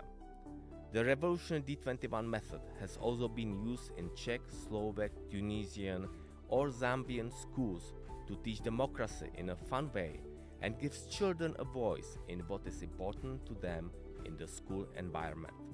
D21 applied to parliamentary or presidential elections will produce more consensual results, reducing populism and extremism. Small parties and independent candidates will gain space. This electoral method will produce positive campaigns and will not divide voters into opposing camps, which currently is a huge problem in elections around the world that use single vote systems such as first past the post. D21 is the key to finding consensus, and its wide adoption for political elections will heal our democracies. How does it work? Here is a small demonstration. The Janeček method D21 is a modern voting system. Standard polls only grant you one vote. This system works with more options, using positive and also possibly negative votes, which allow you to express your opinion with more precision. This way you don't have to vote for a lesser evil. You are free to select options to support and those who you strongly dislike. Such polls can work in politics, municipalities, companies, and even among friends. Let's take a look at a practical example. Citizens want to decide what the city's budget should be used for. It could be a cycling trail, a park, apartment blocks, a firehouse, or a VIP parking lot. When every citizen has only one vote, the VIP parking lot wins. This is because an organized minority can easily outvote the others. If every citizen had 2 votes instead, they might agree on the residential development. At the same time, the negative vote would reveal a controversial choice, in this case, the VIP parking lot. Janeček method D21 finds consensus, the solution with which more citizens are satisfied. Try out this modern voting system and upgrade the way you vote at www.participate21.cz. You can right now, voting each day for the best chess games at the Prague Chess Festival. Simply go to www.praguechessfestival.cz/voting. Karel Janeček, proud partner of Prague Chess Festival. My name is Karel Janeček, and I am a mathematician and a social innovator. When I was a kid, I played chess competitively and loved strategic card games. I may have been a mathematician since birth, at least as far as I can remember. For more than 12 years, I have been investing my energy to help society in various areas such as education, the science, art, sports, the fight against corruption, increasing public participation, as well as improving democratic processes. We are now at the crossroads of history, and my aim is to help our society to successfully face the critical challenges of our civilization. In 2013, I invented a revolutionary voting system D21 to bring consensus to our decisions. With the D21 system, we will have the opportunity to elect better politicians and prevent the polarization of society. D21 is the key to saving democracy, and its implementation for political elections is absolutely crucial.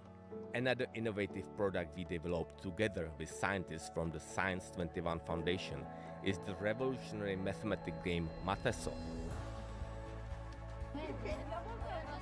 I believe that Mateso will enable children from all over the world to learn mathematics in a fun way and help them develop critical thinking, a crucial skill in today's turbulent times of omnipresent information and misinformation. That is why we came up with the innovative board game Mateso, which brings mathematics closer to all age groups in a fun way. By playing Mateso, preschool children subconsciously gain knowledge of key information about the structure of the number system without having to know any number or perform a single calculation. Namely, the game includes a multiplication table, prime numbers, factorials, Fibonacci numbers, and the concept of zero. By playing this game, a so-called backbone algorithmic system is created in a very entertaining way. It is a natural consequence of certainty in all basic mathematical operations. With Mateso, starting primary school mathematics would no longer be scary. It will change into a fun subject. For school-age children and teenagers, this game has a similar effect. However, the activation rate of the backbone algorithmic system is inversely proportional to the age and the level of dislike of mathematics that individuals acquired during the classical educational process. For adults, this game is not only a way to teach their children the necessary basics in mathematics, but also an opportunity to find their own acquired blockages in this field and gradually get rid of them. Mathematics is all around us, and it is beautiful. However, its beauty is easy to overlook if we don't know how to look. Mateso is the way to learn it. Karel Janeček, proud partner of Prague International Chess Festival.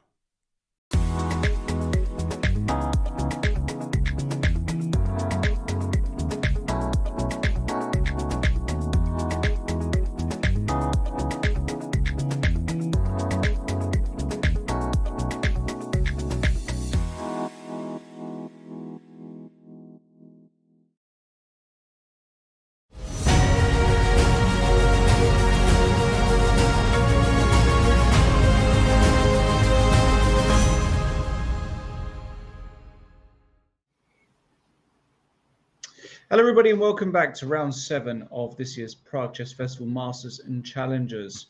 We just saw before the break, we had a look at the game of Peshak Gledora, and we were welcomed by the fantastic Benjamin Gledora, who faced 1h4 for the first time in his career. Dealt with it okay. A draw was the result. He still leads the Challengers tournament. In the meantime, there have been major developments in other games. First and foremost, Sam Shankland was not able to put on maximum pressure against Hari Krishna. That'll be interesting to see. This is the position after move 43. Stone cold drawn, rook and pawn ending. Absolutely nothing to see here. c5, rook c3 will happen. And if rook c7, black can just go king f4. And we may even get a repetition like this, with the rook able to come to c2, and there's really nothing to discuss because black is just too active. So that will end in a draw. Martirosyan Navarra did actually end in a draw. Martirosyan was a pawn up, but pawn down, but he managed to neutralize. And after rook takes d5, c4, this was Navarra's idea to then go c3. And of course, this bishop now plays a role. So that's why Martirosyan played knight e7, rook c2. Then there was a trade, rook b5 and c3, and everything came off for a draw. Seems like a fair result. We've also had a draw in Gelfand win. No surprise there around this point here when the pawn was won back. 4 versus 4, always going to be a draw. And there was already a draw in Bogdan Dayak against Wang Hao. So 4 draws, but I do believe we still have a chance of a decisive result, because this is the position in Robson against Kama. They're about to reach move 40, and Robson with a big chance. 2 extra pawns, simple as that. Got to be a little bit careful because Kama might be threatening knight c7, but if you can avoid that, I believe you're going to have a great chance here to win this position. So we will see if Ray manages to convert that. In other news, in the challenges, we already know about Peshak Gledora, a draw. We also had Vikuk against Bartel as a draw. Interesting that this one ended in a draw. Clearly, Bartel did not like his chances here with White's clear compensation. So he bailed out. But we still do have a number of games remaining. Erwin Lamy against Stalmack, a double rook ending. Still think Erwin has got phenomenal chances in this position. despite the double rooks. He's totally free rolling against a much lower rated player, and defending these positions are not easy. And I love rook a5. We'll come back to that in a second. Motilov is also still almost certainly going to win against Finek and exchange up. And in the Akash versus Pulkmanisius game, well, what can I say? Absolute mess on the board. Computer thinks it's dead level though, so this game has just been far too complex. All kinds of madness going on, but still, all three results possible. Let's go to the Robson game against Kamer to start. So Queen c8 check, King h7 has been played, and now after Queen c8 check, King h7. I believe that White's idea here is to play King g2. I think that's what Robson wants to do. The point is, if Knight c7, you can now go Queen d8, and there's a monster pin here, and suddenly, oops, you can't get out of this pin. It's just not going to happen.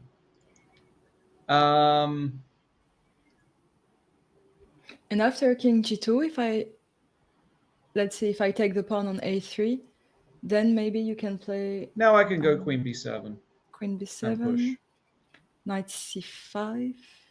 Oh, Knight c5. I can do the same thing. Same idea. And I do think you have to eventually give up the knight, and I just don't believe that this is ever a draw. Ray played Queen b7 immediately. I guess his idea is that if Knight c5 now, he wants to give a check. And now, does he Queen want b4? to play Queen b4? Yeah, that's what I thought. This is clearly what he wants to do. Or he does it straight away. I don't know which move, which way. I think this is what he wants to do. The claim being that this b5, Knight c5, should not be holdable for black with the king so far away. And I would tend to agree with him. A move like, let's say, Knight d4, let's say King g6, b6, King f6. But you can screw this up. I mean, this is possible to mess up. This is possible to mess up. So Ray, who has just reached move 40, does need to invest time here to find the right way. Queen d5 is also possible here, no? Oh, no, there's queen takes a3, sorry. No, queen b4 is the only... Queen takes f7 is... I don't think Queen it's takes a good f7 idea. also exists. Queen takes f7 also exists. it's Yeah, a because move. you can't take because of a7. Yeah, sorry, queen takes f7 must be his idea, surely. Weakening the king. Knight takes a6. Probably still good enough. Probably still good enough.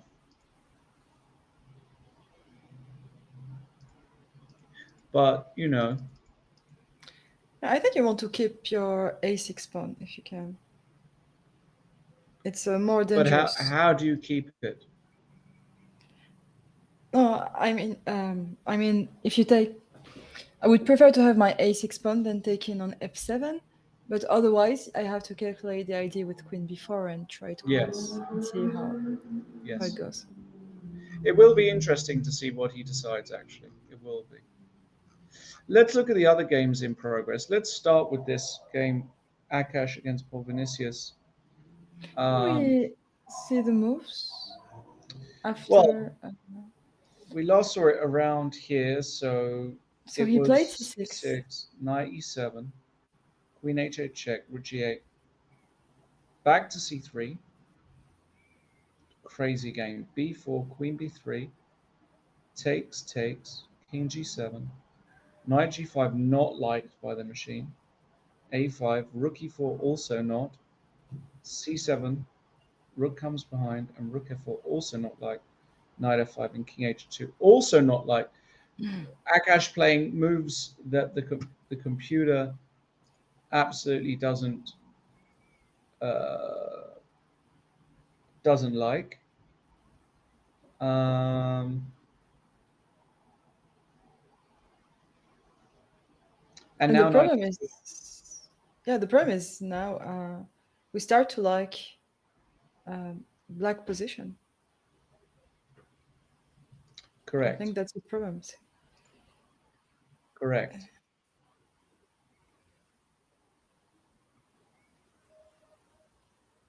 And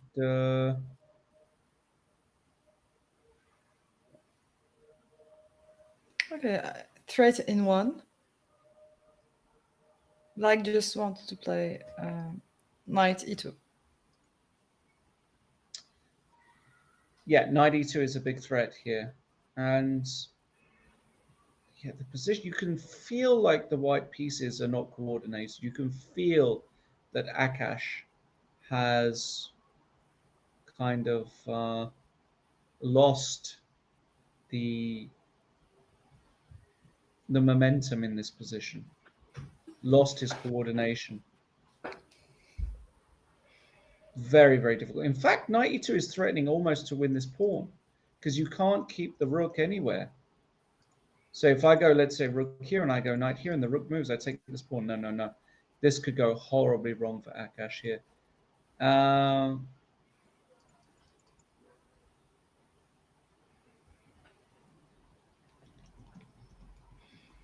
And yes, but all the game was very, very complicated. I remember, like, every time we were watching the game, it was like, it's not for human, it's a computer position. yeah, It's just it was a mess. Okay. agreed. Okay, so difficult one. Erwin Lamy has put the rook on a5. Now, these positions are the worst kind of positions to defend. Let's say Stalmack passes with a move like rook e6. I believe Erwin wants to go h5. Let's say takes, and now he takes this way.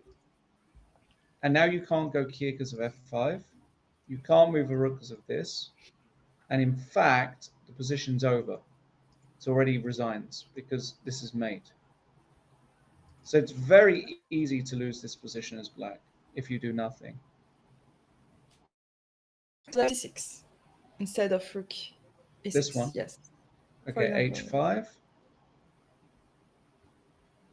And if I take it, is it the same? Yeah, I think again. it's almost the same. There's no fork, but if I trade one rook, I guess the position is... Yeah, something like this. Actually, there's also mate this way.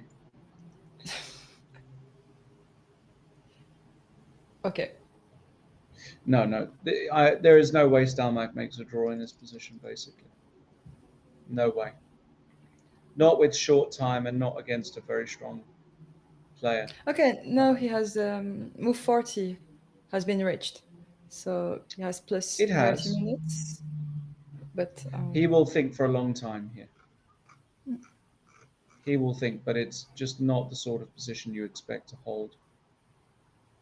It's such a simple plan, and you have to take, otherwise h6, h7. And the thing is, even if you come behind, let's say you do this, right?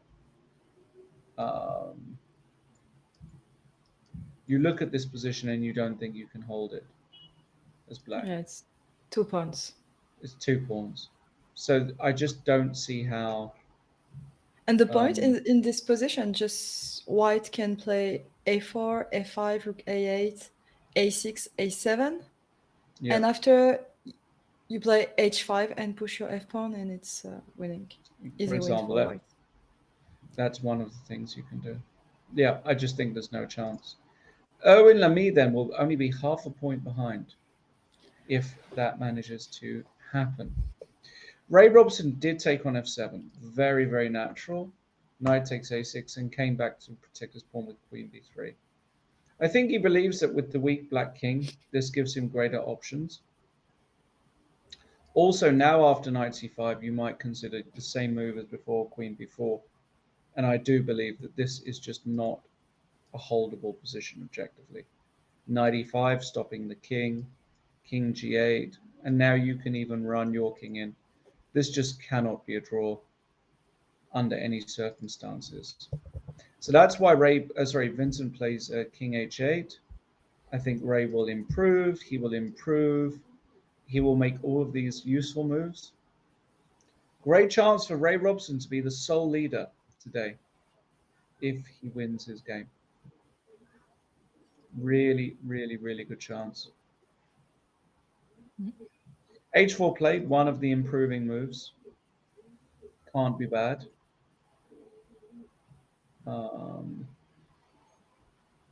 Cannot be bad. And now it's black to play.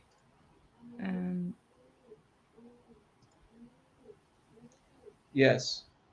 What can you do? Okay, as you said, knight c5 is not possible. Can I play knight c7 or? Well, you can go knight c7, sure, but a4, it's just impossible to hold this position. Also, because white in so many positions finds a way to put the pawn on h5, you know? If Yes. white gets this in, the knight comes to h, no, it's checkmate. It's just checkmate as well. There's just, I give Vincent less than 10% to save this position. Less than 10%. Truly. So huge win if Ray manages it. Did something happen? Yes, we had exactly the position in the Akash game. Now I think Paul Vinicius is doing fine. Whether he's winning or not is a different question, because now the rook comes away, you win the c-pawn. Can you start to liquidate? Because takes, let's say, rook here. This is not possible. So you can go here, and we could randomly get this position, and suddenly something with drawish tendencies occurs on the board. After all the madness, it's possible. It's really possible. We'll come back to that. Queen f5 played by Kamer. I think here every human plays king g2.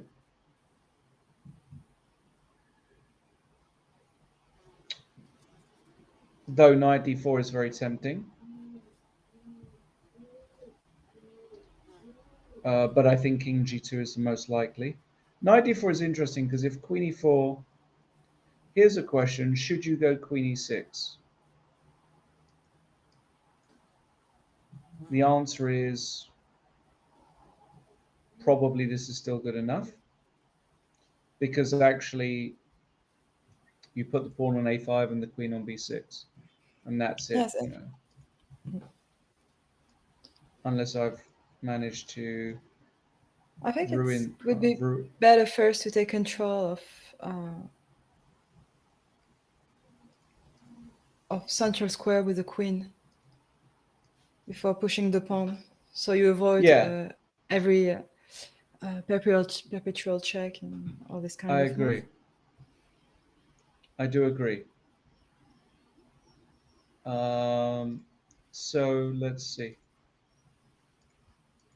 So knight d4. What after knight d4? Yeah, knight d4. And you play knight d4 and knight e6 in almost knight e6. You want to go knight queen, e6? No, sorry, and even queen e6 was. Queen e6. But knight e6 is interesting actually, because you want to play. You dominate this knight. Also, yes. And if check, oops, you just put the king on h2. On h2, yes. And if he attacks you like queen f5, Now you go to g1, but it's not really human. No, not like this. He goes king g2, which is the most human move in the world. And probably just the best move, because knight c5, queen b5, and you pin him. It's very annoying. You push the a pawn. So you go king g2, and now what is he supposed to do?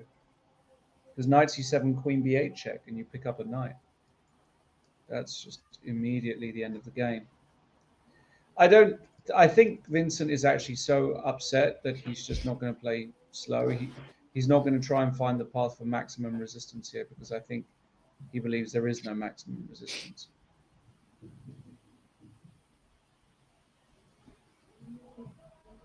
There is no maximum resistance here.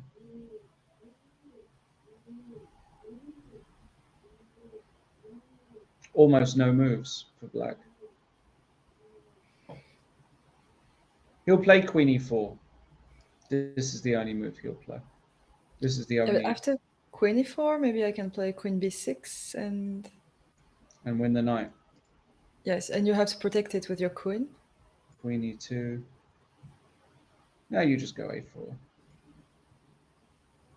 Put the pawn on a4. Yeah, it's miserable. Queen b5 is, yeah, it's, what can you say? It's a miserable position.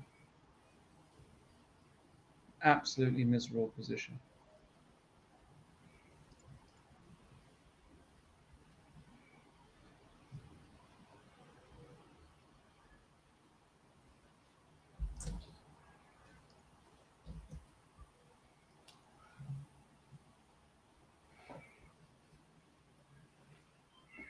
So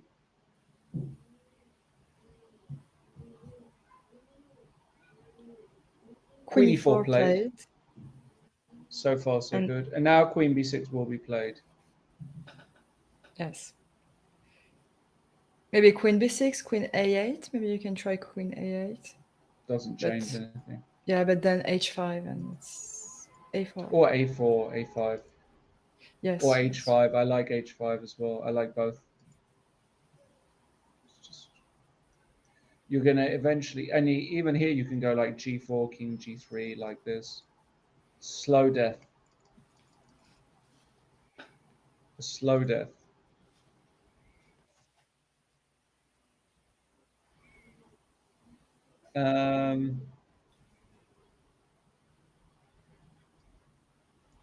Okay, and what if queen b6, queen a4? Now h5.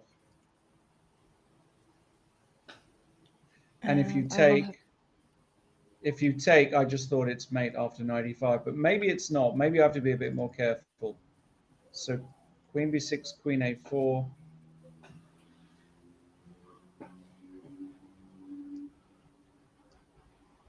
Yeah. I wonder if he'll try something else.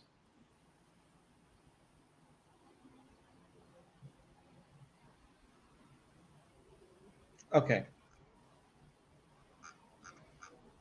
We'll come back to that.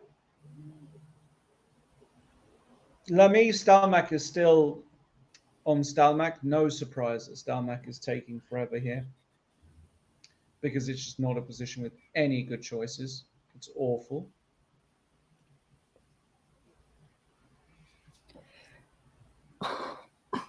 Okay.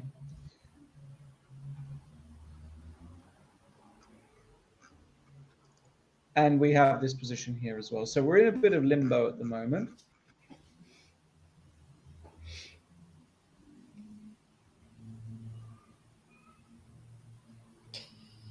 Okay. Let's stay here, shall we? Queen e4. Queen b6 played by Ray Robson.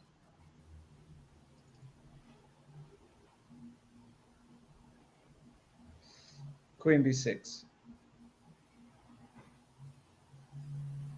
Very good.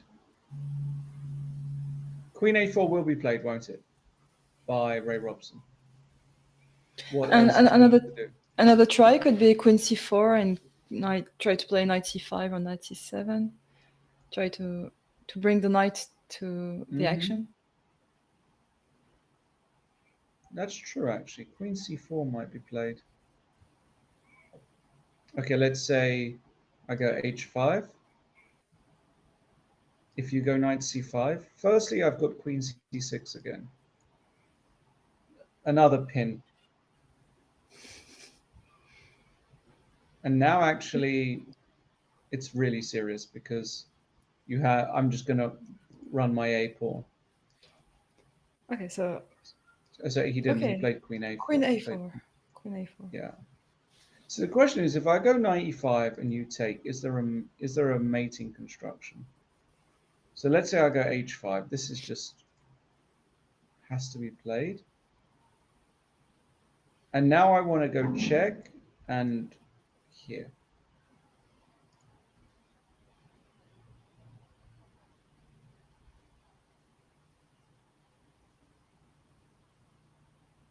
What do you do?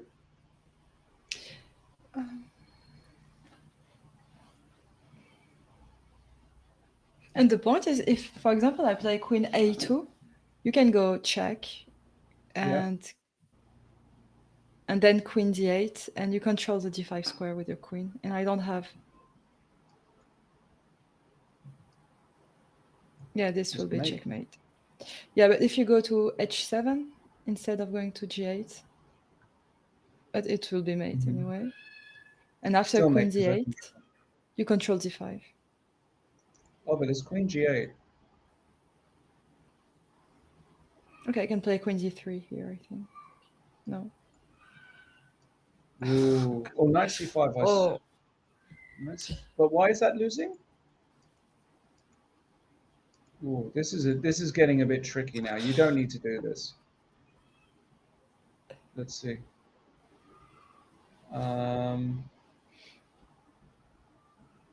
okay, queen d8 first played. Yeah, queen d8 played.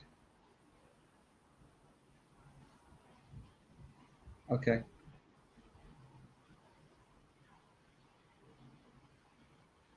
Queen d8 played king h7 on the board, and queen d3. This is also very natural. He gains time. I think Vincent will now play king g8. Now you can go h5 or knight e5. Still no checks. King g8 on the board. Let's watch Robson.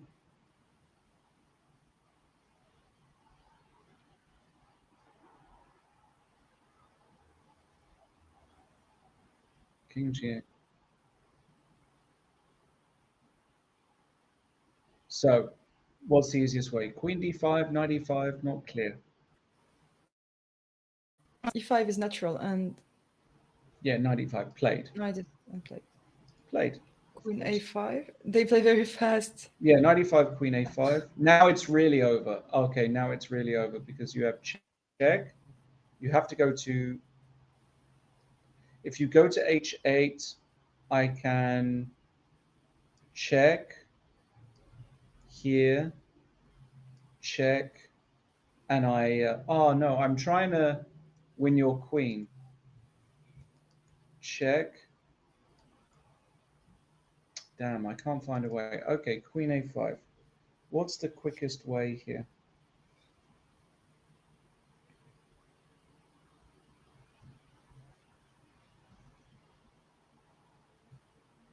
Okay, queen c4 first.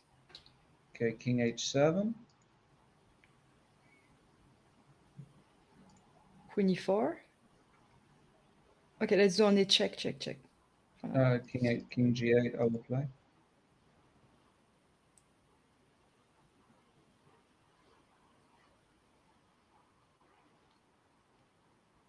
Ah, he played knight g6. He played knight g6.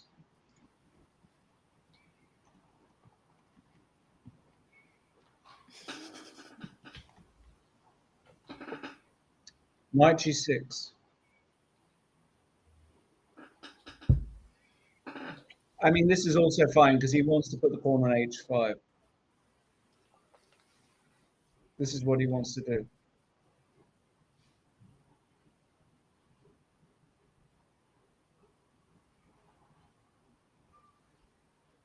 Okay, I should move my knight. I cannot let my knight on a6. So maybe knight c7. And now you're in the you're pinned again, right? But But I have knight check. c7 play. Yeah. Yes.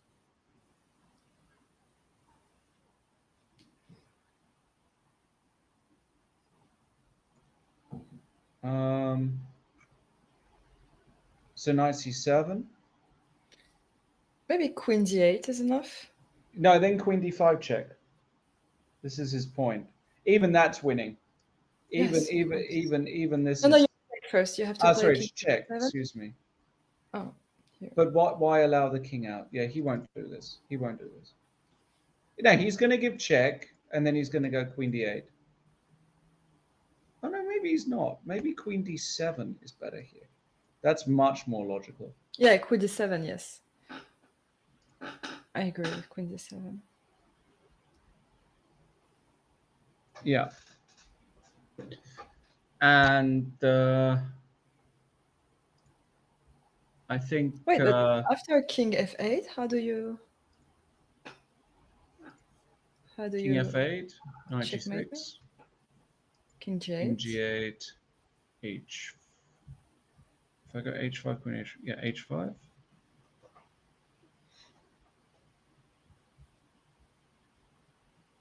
Okay, I have no choice. If you take, I play knight e7 and queen takes c7.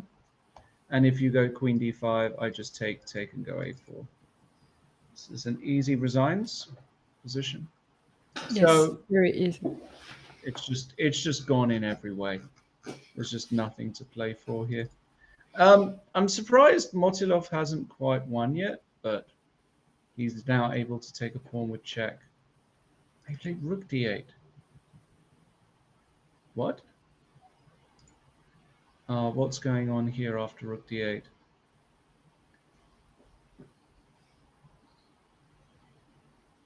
He wants to trade queens. King 8. Oh. I may have a nice little frozen program here, which happens sometimes, unfortunately, with our live chess viewer.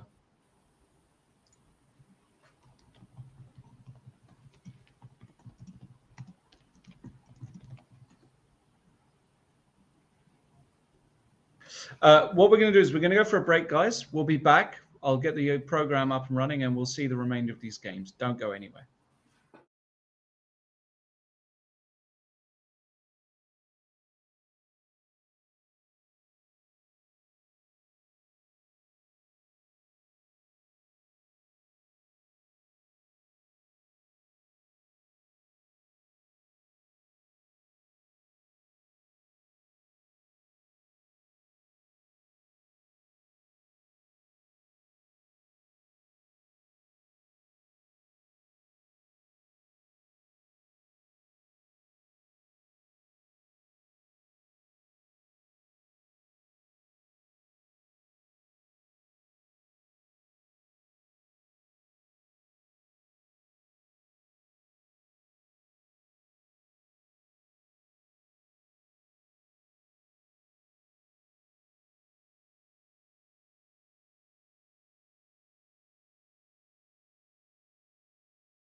Hello, everybody, and welcome back. This is live coverage of the Prague Chess Festival 2023. It's round 7. We've had a number of results. We are going back to the remaining games. Some interesting games still in progress and not clear what the result will be. One game that we do know will finish badly is the game of Ray Robson against Vincent Kaymer. No chance here for Vincent, in my opinion. Simply 2 pawns down, king is exposed, and I believe Ray might even have a winning idea already. We've spent quite a lot of time there. Let's move on. Another game that looks completely winning is the game Motilov against Finek. Finek has just played the move f5, but he's in a full exchange down, no compensation.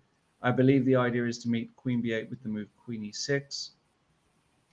But there has to be some kind of strong move here. Rook d7 might actually just cause immediate resignation, actually. Because if knight e7, queen g5, queen e5 check, though. Hold on, let me just calculate. Knight e7.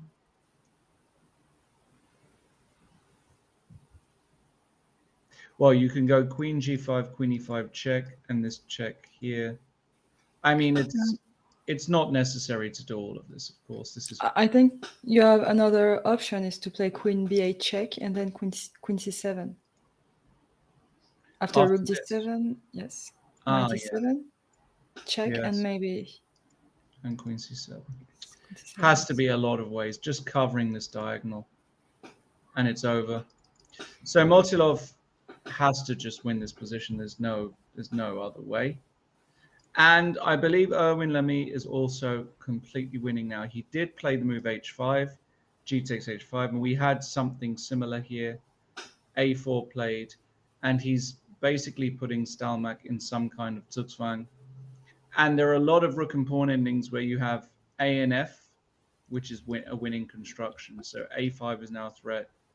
I don't believe that this is holdable, practically speaking. Stalmack also down to 10 minutes. Even suggesting a move here is not an easy idea. So I think big trouble, basically. Big trouble for Stalmack. And in the last game, what do we have going on here? Well, Black's position has been getting better and better and better. We just had knight takes c4. I guess White is going to take back on c4 with the pawn. Looks the most logical to take back here. And now the rook is on pre. The rook will move away, probably to somewhere like this. And now you have a passed pawn. Or rook d4 might be really strong, actually. Ooh, this is not nice for Akash. Poor Akash. He's really had just the most awful tournament. Bad luck this tournament, Akash. Terrible luck. And sometimes that's the way it goes. Sometimes that is the way it goes.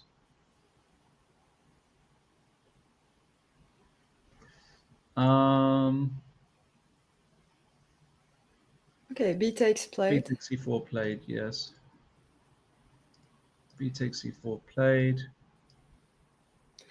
And I have. Can I play d2? Yeah, no, it's not possible. If pawn takes, I was thinking rook c1, but you can play rook d4. What? I can take. Oh yeah, so maybe it's possible to play. It is possible. To play d2. This is possible. d2 immediately. That's what he's calculating.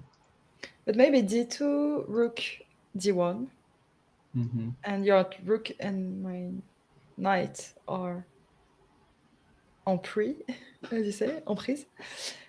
And so. What about this move for the fans? Knight c3.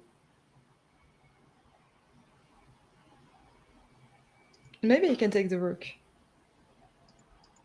Yeah, not this way. Maybe you can Take c on takes d5 d. Yes. and rook d4. Like this. Maybe there's rook c2. D6, Knight takes f2 or knight takes b2. d7. Oh, it's check, but it doesn't matter. Knight d3. What? Wow. Queen. And check. And check, and you win. And black I hope. wins. Yes. Yeah, of course. You have the check. You have the first check. It's made. Wow. Wow. Will any of that happen? Maybe, but d2. Is it necessary? Rook d1. What did we say? Knight c3. It might work. I would play this in a blitz game.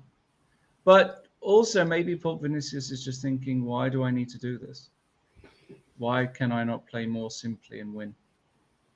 Vincent Kmart has actually lost. That's official. Knight h8 check. Oof. Brutal. Brutal. I guess the point is that after king e6, is this the only move here? You can now go queen g8 and you can win this pawn as well. And now suddenly you'll have three. Yeah, and then you lose your whole king side. And it's one of many ways to win. Massive win. Massive, massive, massive win. The rest of the games were draws. So that means that Ray Robson is winning the tournament as things stand. Looks as though we've got a PGN error in the Lamy game, which is also not ideal. So we're going to have to stay with this game here. Motilov played your line. Well done, Natasha. Queen b8, queen c7. Oh, or queen c7 straight away. Sorry, he played. He just played queen c7 straight away. I think this is... I was thinking that check first, then if the knight move, you can take with check on g7. Mm-hmm. I think that both are very good. Yeah. King g8, knight g8 played. Knight g8. Okay, but you can now just take on g7, can't you? He wants to go knight f6. And now you can play a move like rook g5, threatening mate here. Or rook g6, much better. Knight e8. And at some rook h6, king g8, check, king f8, no mate. So maybe you just come back, threaten this and this. I mean, whatever. It's hopeless. Doesn't really matter. Owen has won apparently. Apparently Stalmack just resigned here. Totally understandable. But black is in zugzwang. Next move you'll play a5, a6 pawn will be lost. Well, you could even lose a rook, but it's totally understandable to resign here. And I do believe the position is lost. And in fact, in the Akash game, Paul Vinicius did play rook d4, which I like. And I think that Akash is going to lose. Really unfortunate, because so let's say takes, rook d1. Okay, looks totally natural, right? Let me think. Let's say I take and you take. This one, maybe I give some chances, actually. This one is maybe some chance. e5, yes. e5 with the idea of f6. It's probably...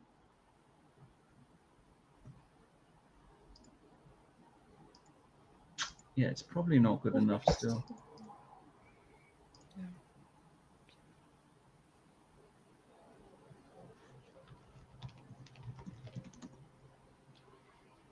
Maybe I can... No, it's not working. Maybe I was thinking something with... Find a way to make work knight f3. After rook takes, knight takes... Where knight f3? Oh, wait.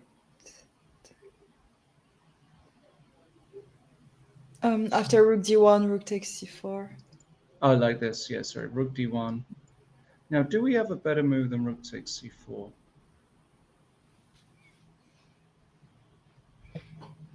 I don't see it. But this does look very, very good.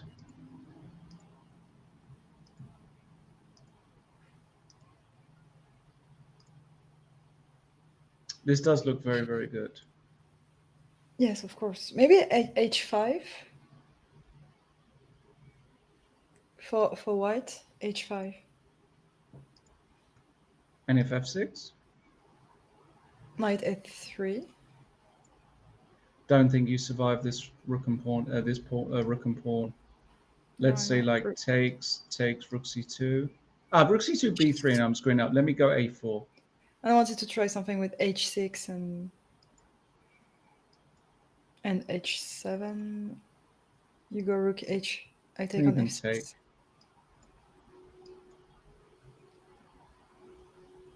I mean, maybe I'm screwing this up. I don't know. Rook a6, maybe. Rook a6. Yeah, maybe you just survive here.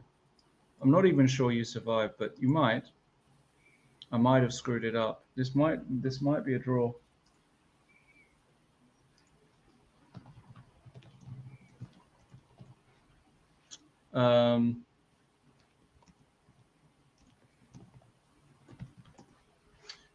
This might be a draw. I just think, though, with the mentality that Akash, the mental state of Akash, basically, that objectively holding this is just not feasible.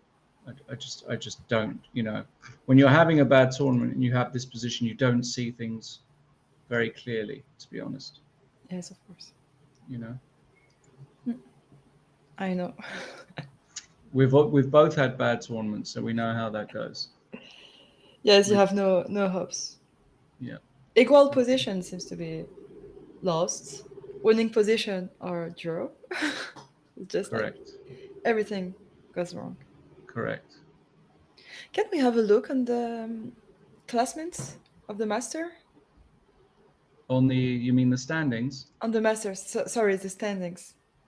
Well, the standings are simple. Ray Robson has got 4.5 out of 7.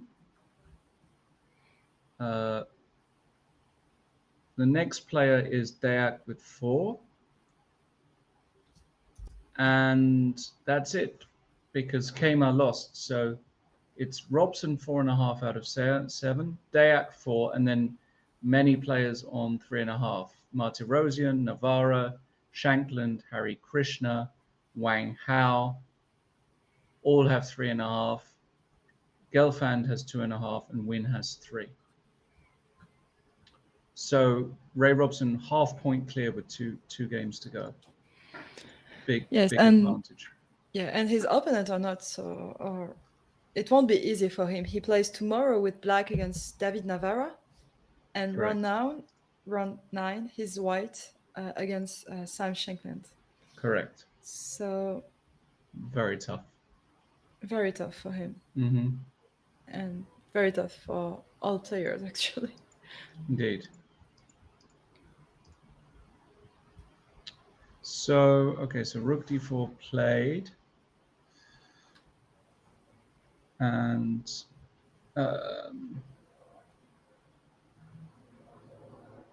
still waiting for Akash, 8 minutes to go. Difficult stuff.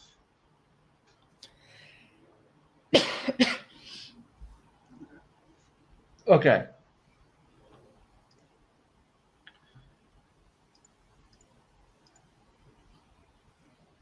The other games have officially finished, so we are down to 1 game. Oh, no, sorry. We're still waiting. Motilov against Finnick is still going on. Rook e7 played. I think that has to be it now. I think Finnick should find the resigns button as soon as possible. Nothing to discuss, just winning. This is the most interesting game. I mean, Akash for sure is not totally lost, but it's bad.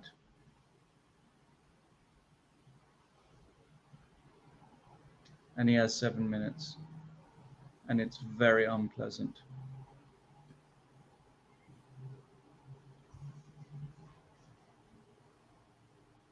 Maybe he's considering moves like rook takes a5 or b3. I don't think you can do this because you just leave the back rank totally empty. Okay, and play rook takes rook a1. Okay, but then you have yes. Hold on, rook d1. Rook c1. Ah no, f6 first. Yeah, that's nice. And then rook c1. 94 rook c1, bravo. With this idea. Beautiful. All kinds of ideas like this exist. So And what about b3 in this position? in this exact position. Yeah. Yeah, I like that move. Okay, let me try. Let me try a4. You can even play d2 too, I think. I was looking at Let's d2. play d2. Maybe So if I rook take rook d1. Now I just take here. I take b3. No, it's hopeless. Akash down to 5 minutes. Just not his tournament. Sometimes it is not your tournament and is Mr. Akash, Mr. G. Akash. Don't know much about him. He's born in 1996. Akash Ganesan. He, he's from Chennai, from the home of Vishy Anand. So I only think he became a grandmaster a couple of years ago. How old is he? 1996. He is 26. So 26. he's not young really in chess terms, as we know. Yeah, because in medical terms, he's very, very young. In medical terms, he may very well be young. Yes, this is true. Yes. This is true. But in chess terms, he's not. And yeah,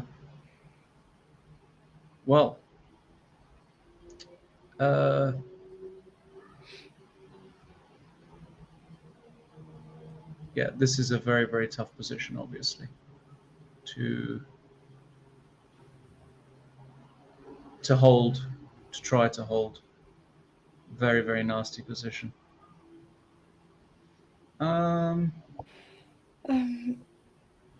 Maybe we can try rook d1. We are trying every move for white. Rook d1. Let's say rook takes c4. Rook takes d3 doesn't work because you take on e4, of course. And it's a piece up. Exactly.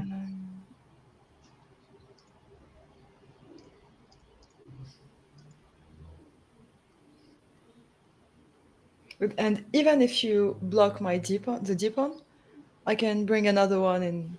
I can play for. I can promote my.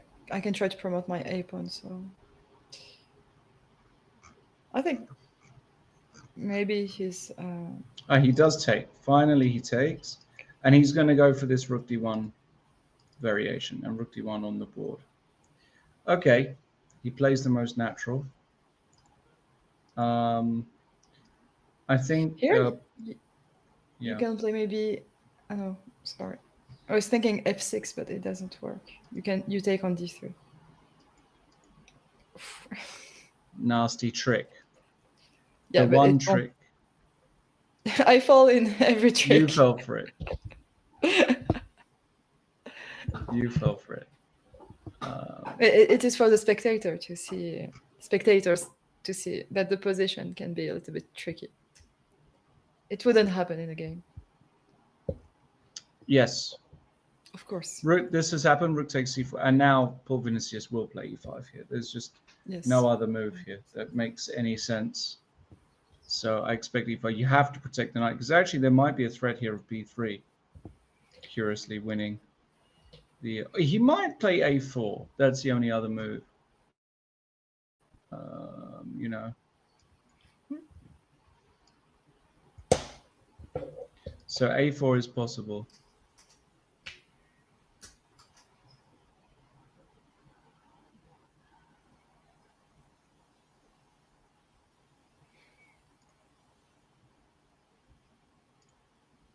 So a4 played. yeah, I was going to say a4 is the other move, right? Hmm? This is the other move. This is the other move.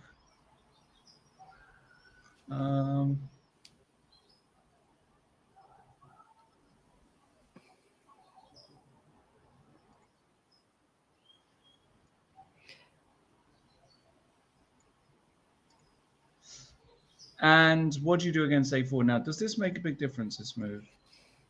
Probably not.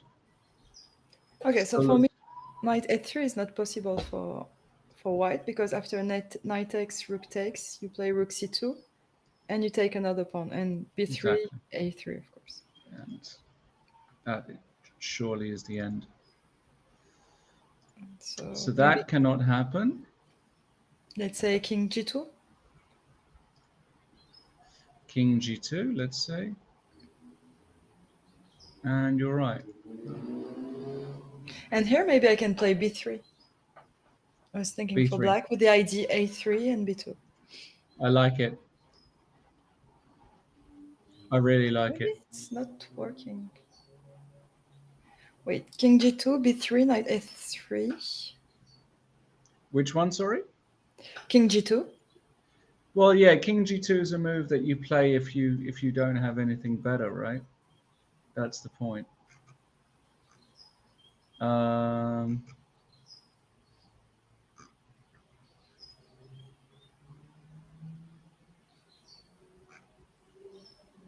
Yeah, I really like this idea of b3 a3, Natasha. I think that's really good. I think b3 a3 is really, really good. Knight f3 played. Knight f3 played. But now what is he going to do against your idea of takes, rook c2? How do you defend here? That's it. That's resigns. Yes. Yeah, that's just resigns. Because b3 a3. Yeah, he just takes. We're going to get a resignation very, very quickly. Rook c2 is the most obvious move in the world. It will be played.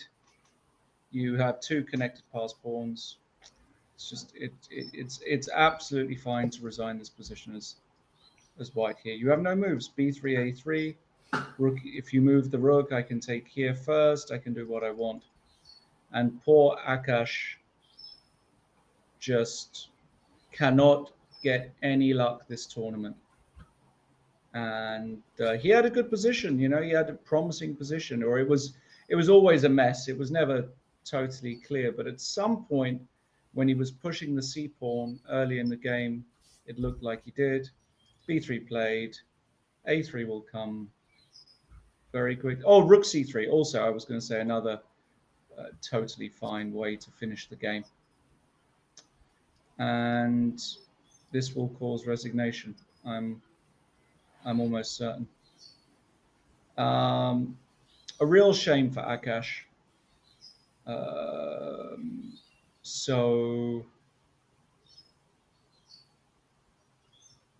he had his chances. You know, this tournament he's had good positions. He's just not able to find the win. And he does resign. And that concludes the round. So the situation is clear. In the main event is Ray Robson winning by half a point. And in the challengers, it is Gledura also winning by half a point. Paul Vinicius, though, with this win, goes into second place along with Bartel. So still plenty to play for. That's it from us. Remember to check out the Prague Chess Festival website for Game of the Day. You can vote on that until midday the next day. You've got your problem-solving competitions as well. Any last words, Natasha, before we say goodbye today? We had many very nice game today, and as usual, I hope that tomorrow will be the same. And tournaments are very tight, and I can't wait. I'm very looking forward next days to see who will win the Masters and the Challengers. So see you tomorrow, Lawrence. Yep. See you tomorrow, See everybody. you tomorrow, same time, 3 o'clock, the penultimate round tomorrow. Still, lots can happen. It's been a great day, some really interesting games. Thanks for being here, and see you at 3 o'clock tomorrow for round 8.